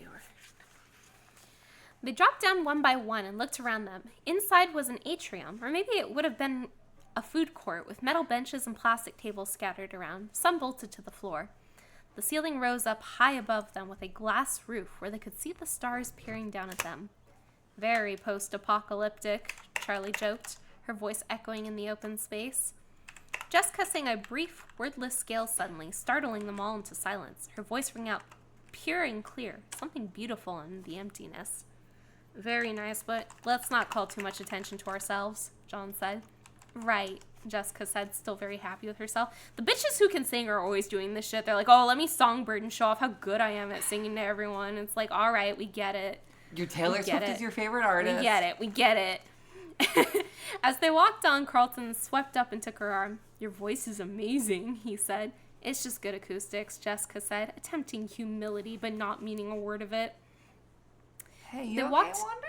He's just sneezing ambiently like he always does. They walked the empty halls, peering into each of the massive cavities where a department store might have been. Some parts of the mall had been almost finished, while others were in shambles. Some hallways were littered with piles of dusty concrete bricks and stacks of wood. Others were lined with glass-paneled storefronts, lights hanging in perfect rows above their heads. Here you go. It's like a lost city, John said. Are like salamanders Pompeii. known for being wet? Just without the volcano. No, Charlie said, there's nothing here. The whole place had a sterile feel to it. It was not abandoned. It had never sustained life at all. She looked at it in a store window across from her, one of the few with glass, wondering what would have been displayed. She imagined mannequins dressed in bright clothing, but when she tried to picture them, all she could see was blank faces, concealing something. She suddenly felt out of place, unwelcomed by the building itself. Charlie began to feel restless, some of the luster wearing off of the adventure. They had come, Freddy's was gone, and so was the shrine she had kept in her thoughts, where she could still find Michael playing where she last saw him. John stopped suddenly, turning off the flashlight as carefully as he could. He put a finger to his lips, motioning for silence. He gestured back the way they'd come in. In the distance, they saw a small light bobbing in the darkness like a ship in the fog. This game looks so bad. Hey. Sorry, am I allowed to say that? Sorry, I didn't mean it. I was talking about something else. Does Wander live up to his name? Does he have a curious nature? He actually does. Yeah. I always say, like, you know, when you, like, bring a cat to a new environment, they say to close it in a room so it can acclimate to one room first and then let it explore the rest of the house. You can throw Wander into any kind of new environment. He's perfectly fine. Like, he likes it. He gets excited to explore. He likes to see new things. He likes to see new people. He runs to the front door if he hears, like, a guest enter the house. He loves life. Our repair guy, like the apartment repair guy, has said that Wander's his favorite cat in the entire building. Wow. Because of how friendly he is. Little Mr. Big Dick. Yeah. Well, I don't know about that, but yeah. Oh, he's like the Rizzler. A night guard, maybe, Carlton whispered. Why would an abandoned building need a guard? Charlie wondered. Every turn of the page, they get more warped. Kids probably come here to party, Carlton said, and then grinned. I would have come here to party, too, if I'd known about it. Or if I partied. Okay, well, let's backtrack slowly, John said. Jessica, he started, then made a zip-it motion across his lips. They continued down the hallway, this time with only the dimmer light of Carlton's keychain. Wait, Jessica stopped with a whisper, looking intently at the wall surrounding them. Something's not right. Yeah, no giant pretzels, I know. Carlton seemed sincere. Jessica waved a hand at him impatiently. No, something isn't right about the architecture. She took several steps back, trying to see the whole of it. Something is definitely not right. It's bigger on the outside. Bigger on the outside, Charlie repeated, sounding puzzled. I mean, there's a big difference between where the inside wall and where the outside wall is. Look. Jessica ran along a length of wall between where the two stores would have been. There would have been a store here and a store there. John pointed to the obvious, not understanding the problem. But there's something in the middle, Jessica exclaimed, beating her hands against an empty portion of the wall. This part juts out into the parking lot, like the stores on each side, but there's no way into it. You're right, Charlie started walking. Do you want to hold the book? Yeah, I can hold the book. Are you good? Are you good? Charlie started walking towards Jessica, studying the walls. There should be another entrance here. And Jessica dropped her voice so that only Charlie could hear her. About the same size as Freddy's, don't you think? Charlie's eyes widened, and she took a quick step back from Jessica. What are you two whispering about? Carlton stepped closer. We're talking about you, Jessica said sharply, and they walked into one of the vacant department stores that seemed to sandwich a sealed space. Come on, she said. Let's take a look. They started combing the wall as a group clustered around the tiny light. Charlie was not sure what to hope for. Aunt Jen had warned her about coming back. She didn't encourage Charlie to skip the memorial, not directly, but she wasn't pleased that Charlie was returning to Hurricane. Just be careful, Aunt Jen said. Some things, some memories, are best left undisturbed. Is that why you kept Dad's house? Charlie thought now. Is that why you kept paying for it, leaving it untouched like some sort of shrine, but never visiting? Hey! John was whispering wildly, running inside to catch up with the rest of them. Hide! The light was out in the hall again, bobbing up and down, and it was coming closer. Charlie glanced around, and they were already too deep inside the massive store to get out in time, and there seemed to be nowhere to hide. Here!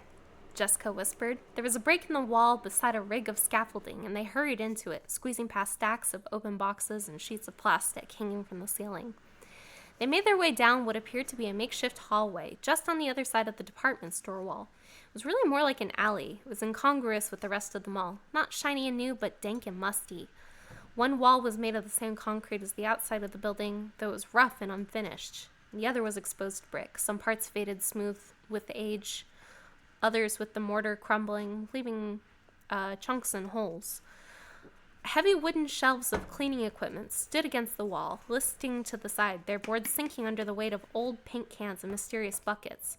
Something was dripping from uncovered pipes overhead, leaving puddles that they all stepped carefully around. A mouse scuttled by, almost running over Carlton's foot. Carlton made a strangled sound, hand over his mouth.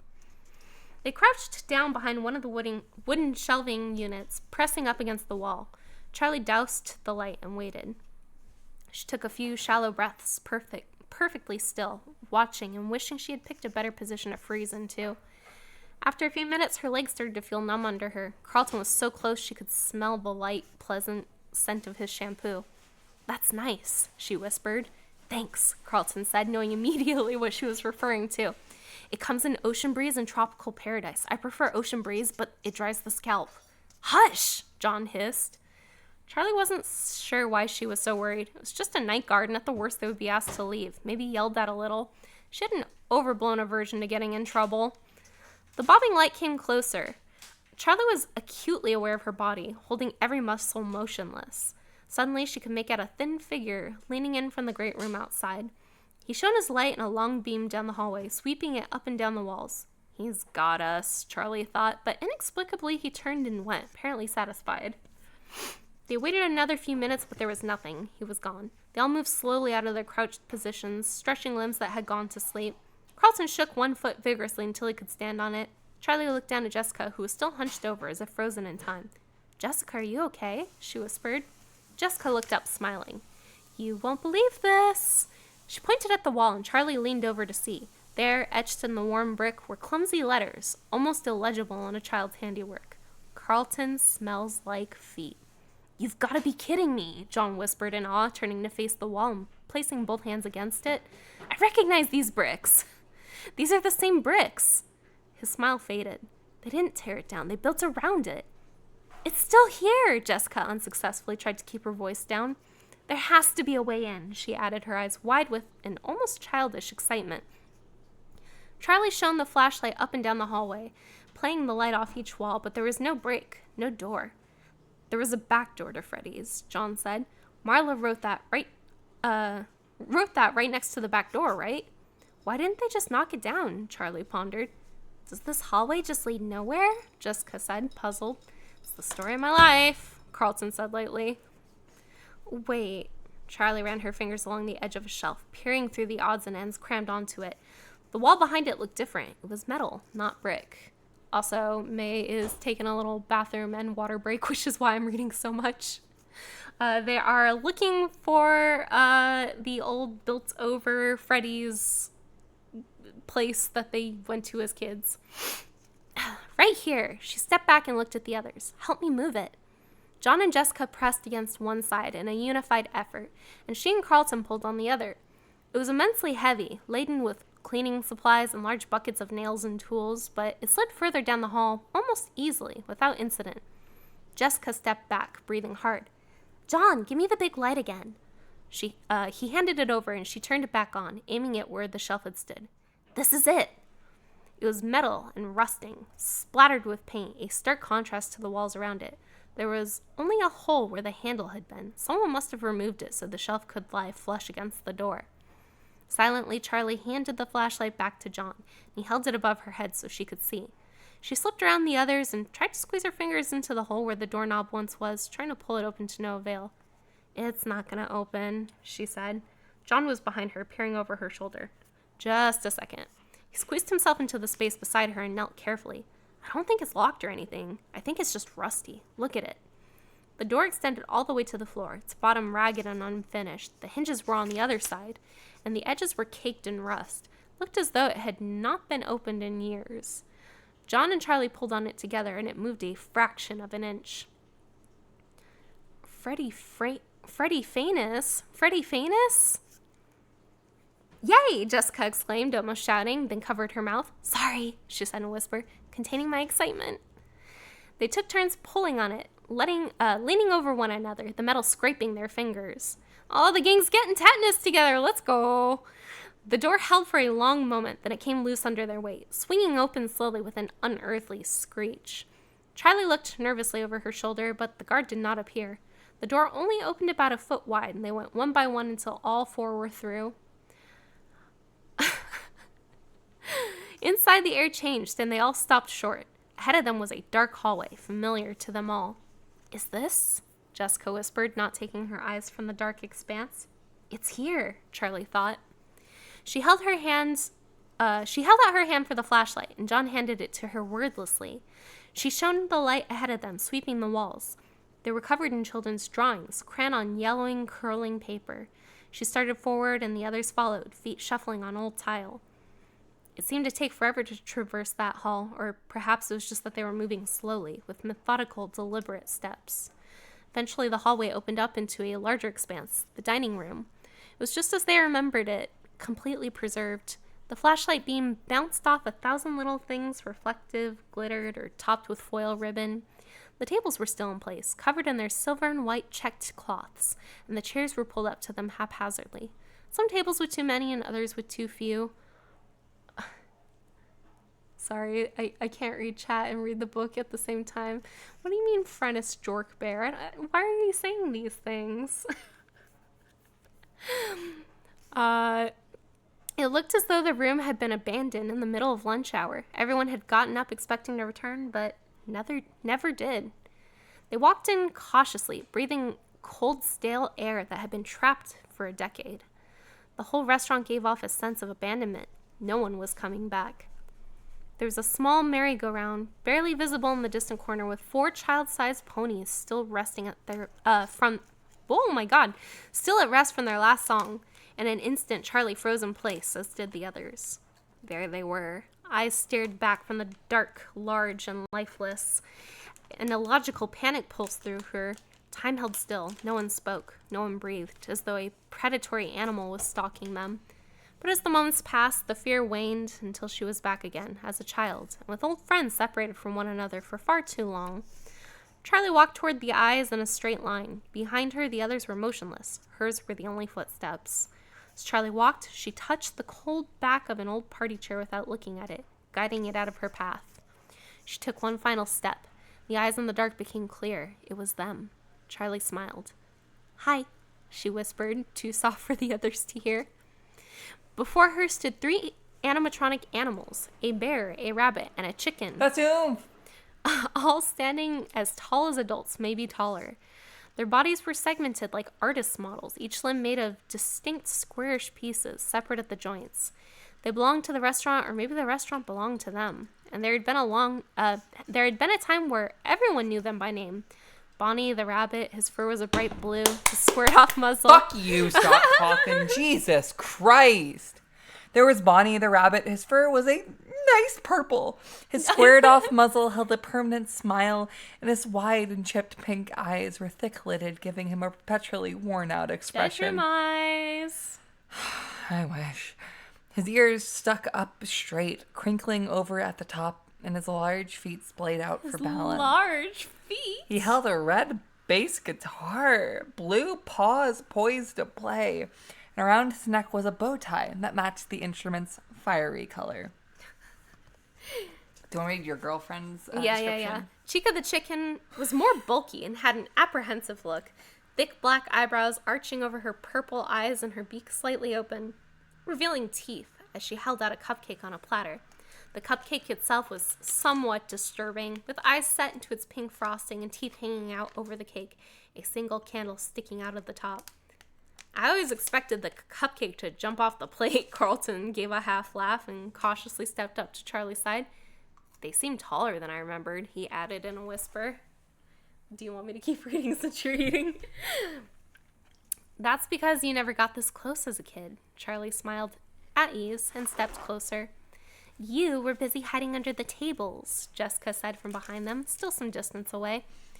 Chica wore a bib around her neck with the words, "Let's eat," set out in purple and yellow against a confetti-covered background. A tuft of feathers stuck up in the middle of her head. Standing between Bonnie and Chica was Freddy Fazbear himself, namesake of the restaurant. He was the most genial-looking of the 3, seeming at ease where he was. A robust, if lean, brown bear, he smiled down at the audience, holding a microphone in one paw, sporting a black bow tie and top hat. The only incongruity in his features was the color of his eyes, a bright blue that surely no bear had ever had before him. His mouth hung open, and his eyes were partially closed, as though he had been frozen in song. Guys, can someone render May as a FNAF animatronic the way people did Markiplier back in 2014? Then they'd say he'd be... Can we find those fucking Freddy Fazbear? What? No, I know exactly what they're talking about. Hold up. I actually don't know what you're talking about. Markiplier. Fan animatronic. Time to get stuffed. Oh, there he is. Oh, I don't... That's Markamoo. Dude, why has he got a tentacle penis? Well, let's show chat first.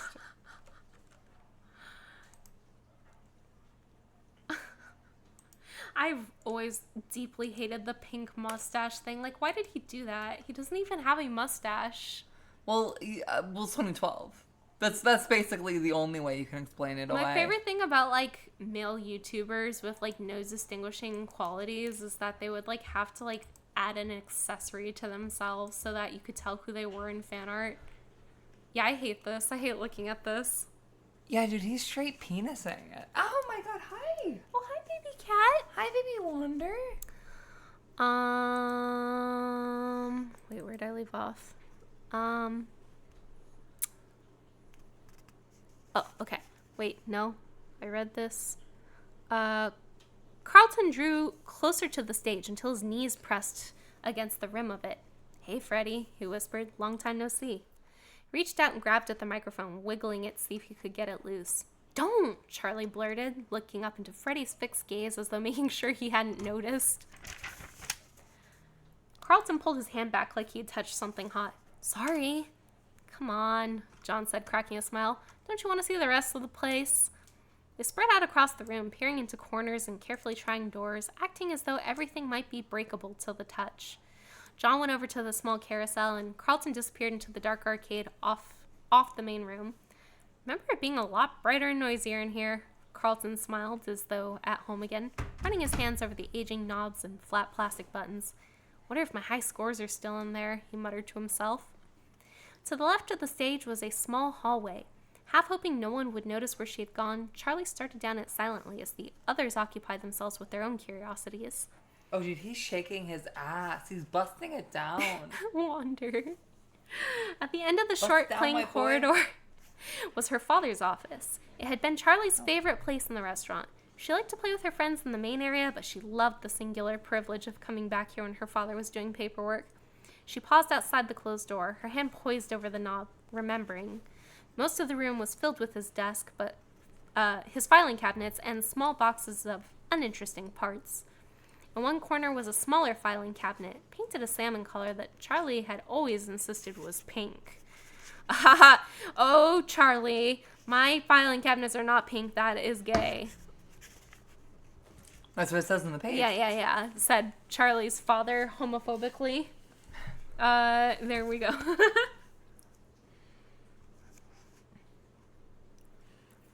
The bottom drawer held toys and crayons, and the top had what she liked to call my paperwork. It was mostly coloring books and drawings, but occasionally she would go over to her father's desk and try to copy down whatever he was writing in a childish crayoned hand. Charlie tried the door, but it was locked. Better this way, she thought. The office was personal, and she did not really want it open tonight. She headed back into the main dining room and found John looking pensively at the merry-go-round. He eyed her with curiosity, but did not ask where she had gone. I used to love this thing, Charlie smiled, approaching warmly, yet now the painted figures seemed odd and lifeless to her. John made a face as though he knew what she was thinking. Not the same, he said. He rubbed his hand over the top of a polished pony as though to scratch it behind the ear. Just not the same, he repeated, removing his hand and gazing elsewhere. Charlie glanced over to see where the others were. In the arcade, she could see Jessica and Carlton wandering amongst the games. The console stood still and unlit like massive tombstones, their screens blank. I never liked playing the games, Jessica said, smiling. They moved too fast, and just when I'd start to figure out what to do, I'd die and it would be someone else's turn. She wriggled a joystick that squeaked from neglect. They were rigged anyway, Carlton said with a wink. When's the last time you played one of these? Jessica asked, peering closely into one of the screens to see what image was burned into it from too many years of use. Carlton was busy rocking a pinball machine back and forth, trying to get a ball to come loose. There's a pizza place I visit sometimes. He set the table back on four legs carefully and glanced at Jessica. But it's no Freddy's. It's more a Junior's, and he looks into the camera. Does it actually say that? Yeah, it says those exact words. Okay, I believe you. John was roaming through the dining room again and amid the tables. flicking the stars and spirals hanging overhead. Wow, he's like playing a with real trash. cat. He's like a real cat. He's playing with a paper towel. He's like a real cat. That's so beautiful.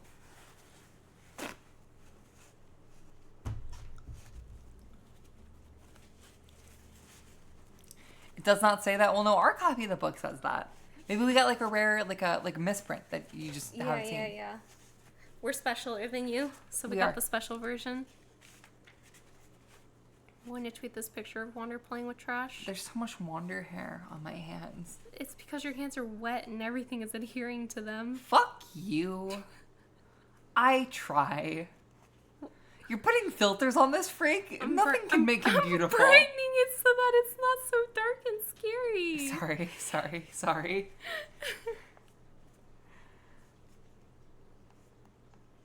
Weird idiot. John was roaming through the dining room again again amid the tables, flicking the stars and spirals hanging overhead. He plucked a red party hat from the table, stretched the rubber band hanging loosely from its base, and snapped it around his head, red and white tassels hanging down over his face. "Oh, let's check out the kitchen," he said. Charlie followed as he bounded off toward it.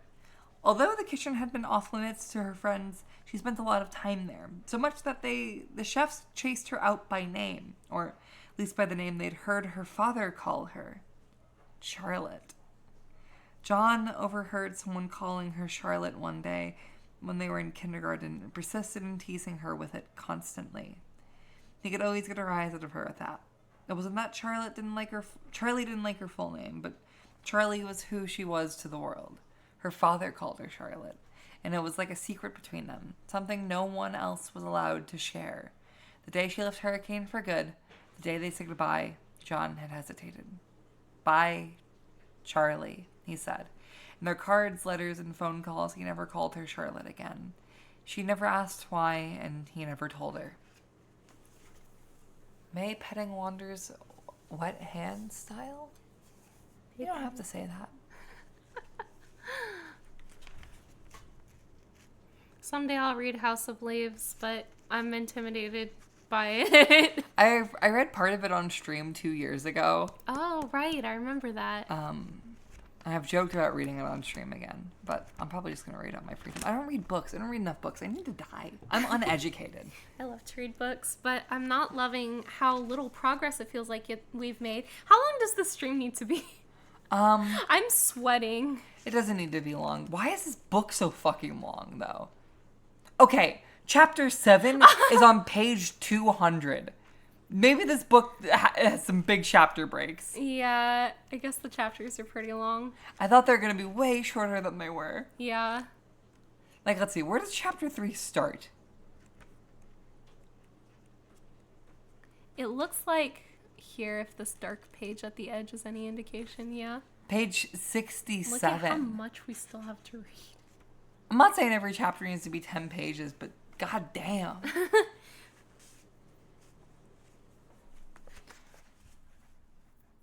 Sorry, I read for more than 10 seconds and I start disassociating. The kitchen was fully stocked with pots and pans, but it held little interest for Charlie in the midst of her memories. She headed back out into the open space of the dining room, and John followed. At the same time, Jessica and Carlton stumbled out into the arcade, tripping into each other as they crossed the threshold between rooms in the dark. "Anything interesting?" John asked. A gum wrapper, 30 cents, and Jessica. So no, not really, Carlton said. Jessica playfully gave him a punch in the shoulder. "Oh, have we all forgotten?" Jessica gave an evil smile, pointing to another hallway on the opposite side of the dining room. She headed toward it swiftly before anyone could answer, and they followed her. The hallway was long and narrow. The further they went, the less flashlight seemed to illuminate it. At last, the passage opened out into a small room for private parties, set up with its own tables and chairs. As they entered, there was a collective hush.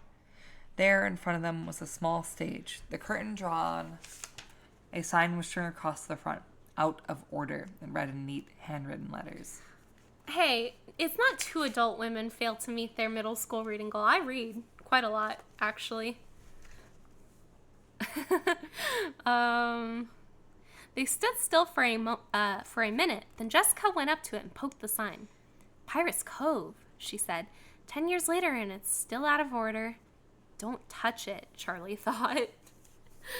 Charlie's just like mauling this entire time. Like, don't keep fucking Freddy's name out of your mouth, you charlatan. Don't fucking touch his mic. You charlatan. You charlatan. I had one birthday back here, John said. It's out of order then, too.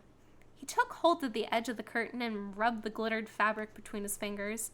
No, Charlie wanted to say again, but stopped. You're being silly, she chided herself. Do you think he's still back there? Jessica said playfully, threatening to make the reveal with one giant swing on the curtain. I'm sure he is. John gave a false smile, seeming uncomfortable for the first time. Yes, he's still there, Charlie thought. She stepped back cautiously, suddenly becoming aware of the drawings and the posters surrounding them like spiders on the wall. Charlie's flashlight carefully inched from picture to picture, all depicting different variations of the same character, a large and energetic pirate fox with a patch over one eye and a hook for a hand, usually swinging in to deliver a pizza to hungry children. This is the room where you were the one hiding under the tables, Jessica said to Charlie, trying to laugh. But you're a big girl now, right? Jessica climbed up on the stage unsteadily, almost losing her footing. John reached out a hand to steady her as she righted herself. She giggled nervously, looking down at the others as though for guidance, then grabbed hold of the tasseled edge of the fabric. She waved her other hand in front of her face as dust fell from the cloth. Maybe this isn't a good idea, she laughed, but there was an edge to her voice, like she really meant it. She looked down at the stage for a moment as though poised to climb back down. Still, she didn't move, taking the edge of the curtain again. Wait, John said. Can you hear that? They were all dead quiet, and in the silence, Charlie could hear them all breathing. John's breaths were deliberate and calm, Jessica's quick and nervous. As she thought about it, her own breathing began to feel odd, like she'd forgotten how to do it. I don't hear anything, she said. Me neither, Jessica echoed. What was it? Music. It's coming from... He gestured back the way they had come. From the stage? Charlie cocked her head to the side. I don't hear it. It's like a music box, he said. Charlie and Jessica listened carefully, but their blank expressions didn't change. It stopped, I guess. John returned his gaze forward. Maybe it was an ice cream truck, Jessica whispered. Hey, that wouldn't be so bad right now. John appreciated the levity. Jessica turned her attention back to the curtain, but John began to hum a tune to himself. Reminded me of something, he mumbled. Okay, here I go, Jessica announced. She did not move. Charlie found her eyes drawn to Jessica's hand on the curtain, her pink manicured nails pale against the dark glittery fabric. It was almost like the hushed moment in a theater crowd when the lights went dark, but the curtain had not yet risen. They were all still, all anticipating, but they were not watching a play, no longer playing a game. All the mirth had gone out of Jessica's face. Her cheekbones stood out stark in the shadows, and her eyes looked grim as though the simple thing she was about to do might be of terrible consequence. As Jessica hesitated, Charlie realized her hand hurt. She was making a fist so tight her nails dug into her flesh, but she could not force her grip to loosen. A crash sounded from back the way they came, a cascading, clanging noise ringing out and filling the whole space. John and Charlie froze, meeting each other's eyes in sudden panic. Jessica dropped the curtain and leaped off the stage, bumping into Charlie and knocking the light out of her hands. Locking in. Where's the way out? She exclaimed, and John came over to help. They hurriedly searched the walls, and Charlie chased the light beam spiraling across the floor. Just as they were all back to their feet, Carlton came trotting in. I knocked over a bunch of pots in the kitchen, he exclaimed in apology amid the panic. I thought you were with us, Charlie said. I wanted to see if there was any food left, Carlton said, not making it clear if he found anything or not. Seriously? John laughed. The guard must have heard, Jessica said anxiously. We have to get out of here. The Silver Eyes cover is raw, I'll be blunt with ya. Which one? There's 2 covers. The new one sucks. What's the other one? Hang on. The other one's the one with the pre-release one where it has like the fucking... has all the friends in the forest. Let me see. Oh my god, I can't type.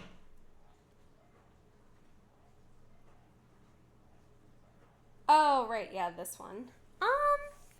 No, not that one. That's the graphic novel. Oh, yeah, that's the graphic novel. This is the one. Oh, yes, with the red background. Oh, I like this one. This one's silly. This one goes hard. The new one is just Freddy in the black background. And, like... I think having him wrap around to the back is a cool book cover design.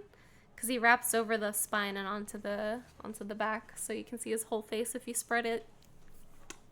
Did you kiss him? I kissed him in his little lips, yeah. Aw. Did he like it? Or... I think that was joy. Yeah, I think he liked it. The guard... Oh, yeah, I read that. They started for the door, and Jessica started running. The rest took off after her, picking up speed as they reached the hallway until they were racing as there's something behind them. Run! Run! John called out, and they all burst into giggles. The panic feigned, but the urgency real. They squeezed back through the door one by one and pushed it shut with the same painful squeal. Carlton and John leaning on it until it sealed. They all took hold of the shelf, hefting it back into place and replacing the tools so that it would look undisturbed. Looks good, Jessica said, and John tugged her arm, guiding her away. They made their way quickly but carefully back the way they came, using only Carlton's pen light. Back through the empty hallways and the open atrium to the parking lot. The guard's light did not appear again. Little anticlimactic. I think I'm dying. Are you okay? I think I'm dying. Are you? Yeah, I'm okay. Are you going through menopause? I think I might be going through just like a tiny bit of everything. I'm kind of doing it all. Little the women who run the world do it all. Mm-hmm. Anticlimactic? Anticlimactic. What's happening to me? I'm scared. Carlton said with disappointment, checking back one more time in hopes they were being chased. Are you kidding? Charlie said as she went to her car, already pulling the keys free from her pocket. She felt as though something locked deep inside her had been disturbed, and she was not sure if that was a good thing or not. Sound it out? Fuck you. Let's see you do better, tough guy.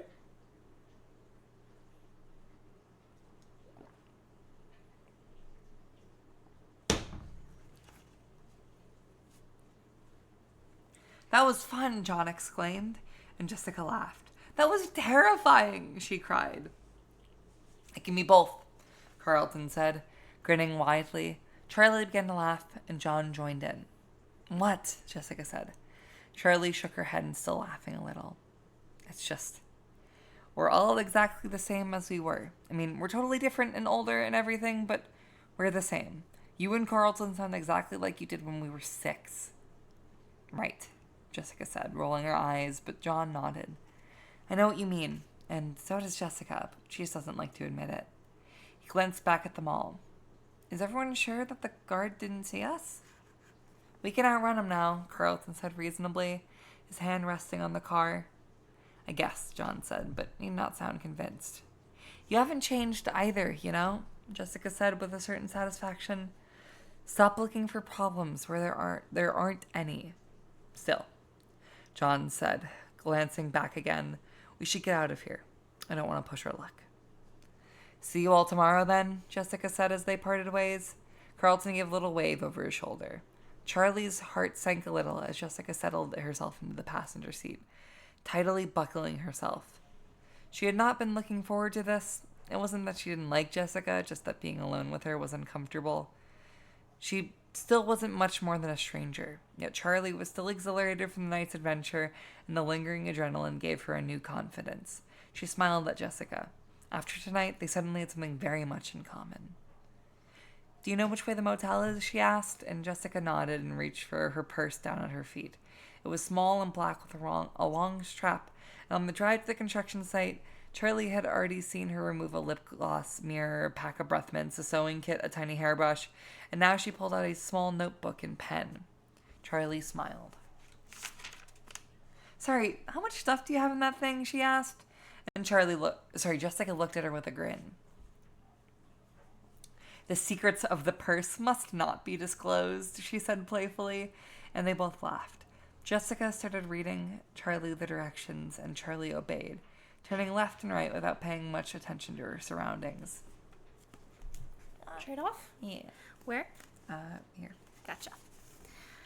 Oh, it's getting dark in here. We might actually have to stop because we don't have very good lights in here. I think after the chapter we should stop. Jessica had already checked in, so they went straight to their room. A small beige box of her room with 2 double beds covered in shiny brown spreads. Charlie set her bags on the bed closest to the door and Jessica went to the window. As you can see, I splurged on the room with a view, she said and flung the curtains open dramatically to reveal 2 dumpsters and a dried-out hedge. I want to have my wedding here. Right, Charlie said, amused. Jessica's prim demeanor and fashion model looks made it easy to forget that she was smart as well. As a child, she remembered being slightly intimidated every time they got together to play before realizing that after the first few minutes, she really liked Jessica. She wondered if it was hard for Jessica to make friends looking the way she did, but it wasn't the kind of thing you could really ask someone. Jessica flopped on the bed. Is it hard being that beautiful? Is it hard being smart and beautiful and good at everything, Jessica? I don't know. I feel like if someone asked me that in sincerity, I would be like, all right, well, you want to fuck about it? Hard. Yeah, it's hard. Jessica flopped down on the bed, lying across it to face Charlie. So tell me about you, she said confidently, mocking a talk show host or someone's nosy mother. Charlie shrugged awkwardly, put on the spot. What does that mean? She said. Jessica laughed. I don't know. What an awful thing to ask, right? I mean, how do you answer that? How about school? Any cute boys? Boo!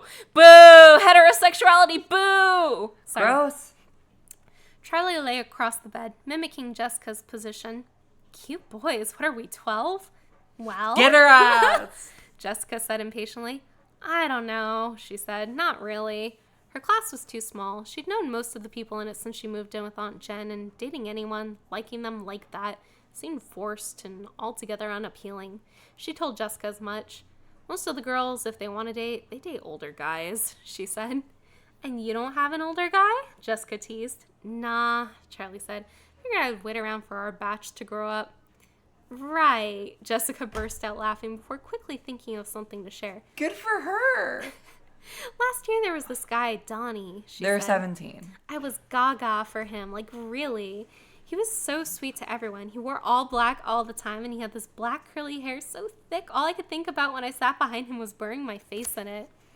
Ew. I was Fuck so off. distracted. I ended up with an A- in trig.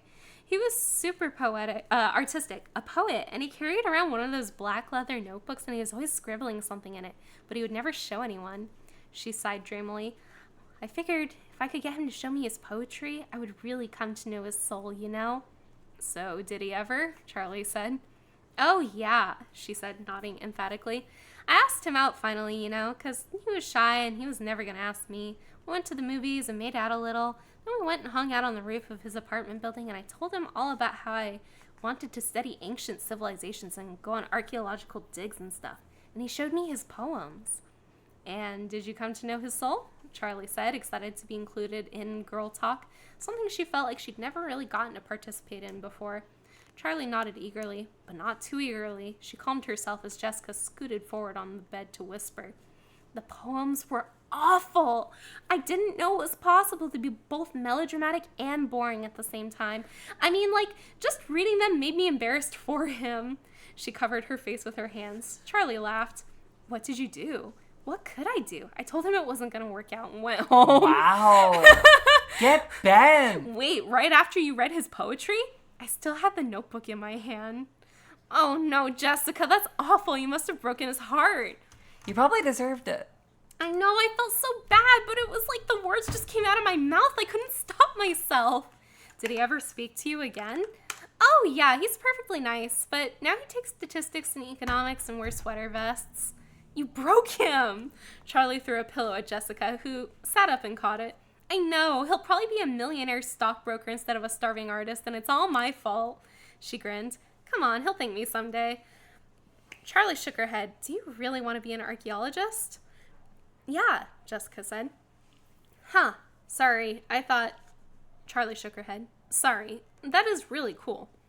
You thought I'd want to do something in fashion, Jessica said. Well, yeah. It's okay. I did too. I mean, I do. I love fashion, but there's only so much to it, you know? I think it's amazing to think about how people lived thousands of years ago, or 2,000 or 10. Being pretty is nice, but man, I fucking love dinosaurs. Same. I like to imagine living in other times, other places, wonder who I would have been. Anyway, what about you? Charlie rolled over onto her back, looking at the ceiling. The tiles were made of loose, stained styrofoam, and the ones above her head were askew. I hope there aren't any bugs up in there, she thought. I don't know, she said slowly. I think it's really cool that you know who you want to be, but I have just never had that kind of plan. Well, it's not like you have to figure it out now, Jessica said. Maybe, Charlie said. But I don't know. You know what you want to do. John's known since he could hold a pencil that he wanted to be a writer, and he's already getting published. Even Carlton, I don't know what he has planned, but you can just see there's a scheme brewing behind all his kidding around. But I just don't have that kind of direction. It really doesn't matter, Jessica said. I don't think most people know at our age. Plus, I might change my mind or not get into college or something. You never know what's going to happen. Hey, I'm going to get changed. I want to get some sleep. She went into the bathroom and Charlie stayed where she was, gazing at the sorry-looking ceiling. She supposed it was becoming a defect. Her earnest refusal to consider the past or future. Live in the present moment, her Aunt Jen said often, and Charlie had taken it to heart. Don't dwell in the past. Don't worry about things that may never happen. There you go. Right here. It's getting dark. Yeah, wait, where did it go? Oh, in 8th grade, she'd taken a shop class, vaguely hoping the mechanical work might spark something of her father's talent, might unleash some inherited passion lying latent within her. But it had not. She had made a clumsy-looking birdhouse for the backyard. She never took another shop class, and the birdhouse only attracted one squirrel who promptly knocked it down.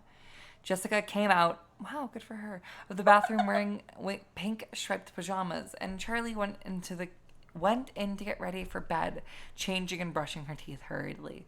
When she came out again, Jessica was already under the covers with the light by her bed turned off. Charlie turned hers off too, but the light from the parking lot still shone in from the window, somehow filtering past the dumpsters. Charlie, was dude is Scott. Yeah, dude, I literally feel like it's getting longer the more we look at it. May had to pull out her phone flashlight so we could see this fucking book. When she came out again, Jessica, yeah, turned off dumpsters, yes. Charlie, what do you want from me? Charlie stared up at the ceiling again, her hands behind her head. Do you know what's going to happen tomorrow, she asked. I don't really know, Jessica said. I know it's a ceremony at the school. Yeah, I know that, Charlie said. Are we going to have to do anything? Like, do they want us to speak? I don't think so, Jessica said. Why? Do you want to say something?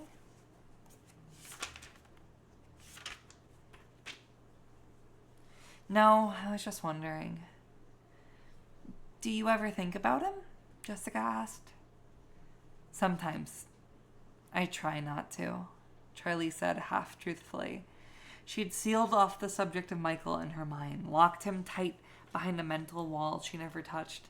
It wasn't an effort to avoid the subject. In fact, it was an effort to think of him now. What about you? She asked Jessica. Not really, she said. It's weird, right? Something happens and it's the worst thing you can ever imagine. And it's burned into you at the time, like it's gonna go on forever. And then the years go by and it's just another thing that happened. Not like it's important or terrible, but it's in the past just as much as everything else, you know? I guess, Charlie said. But she did know. I just try not to think about those things. Me too. You know, I just went to a funeral last week. I'm sorry, Charlie said, sitting up. Are you okay? Yeah, I'm fine, Jessica said. I barely even knew him. He was just an old relative who lived 3 states away. I think I met him once, but I hardly remember it. Mostly went for my mom's sake, but it was an old-fashioned funeral parlor, like in the movies. There was an open coffin, and we all walked by the coffin. When it was my turn, I looked at him, and he could have been sleeping, you know? Just calm and restful, like people always say dead people look.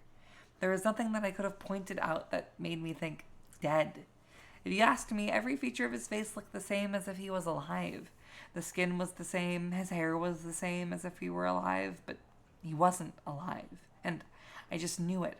I would have known it immediately, even if he wasn't, in a coffin. Not to, like, be morbid in the FNAF Silver Eyes stream, but I still have never seen a dead body. I've been to a few funerals, and they're always closed casket. Really? I think the idea of doing open casket is, like, perverted. I think it's, like, weird and disgusting and scary. It's like, the idea of people gazing upon my dead body, like, powdered and perfumed to try to look like some sickly semblance of alive. While you're sitting in the Scott coffin. No, it's fucking weird how, I didn't expect the Five Nights at Freddy's book to be weirdly resonant with childhood trauma. Yeah, no, like I said, like, I genuinely think that this book is, like, well written. It's just where the story itself, like, ends up going that's kind of, like, eyebrow raised. Yeah, well, that's all the Scott Coffin influence. Yeah. Like, that's...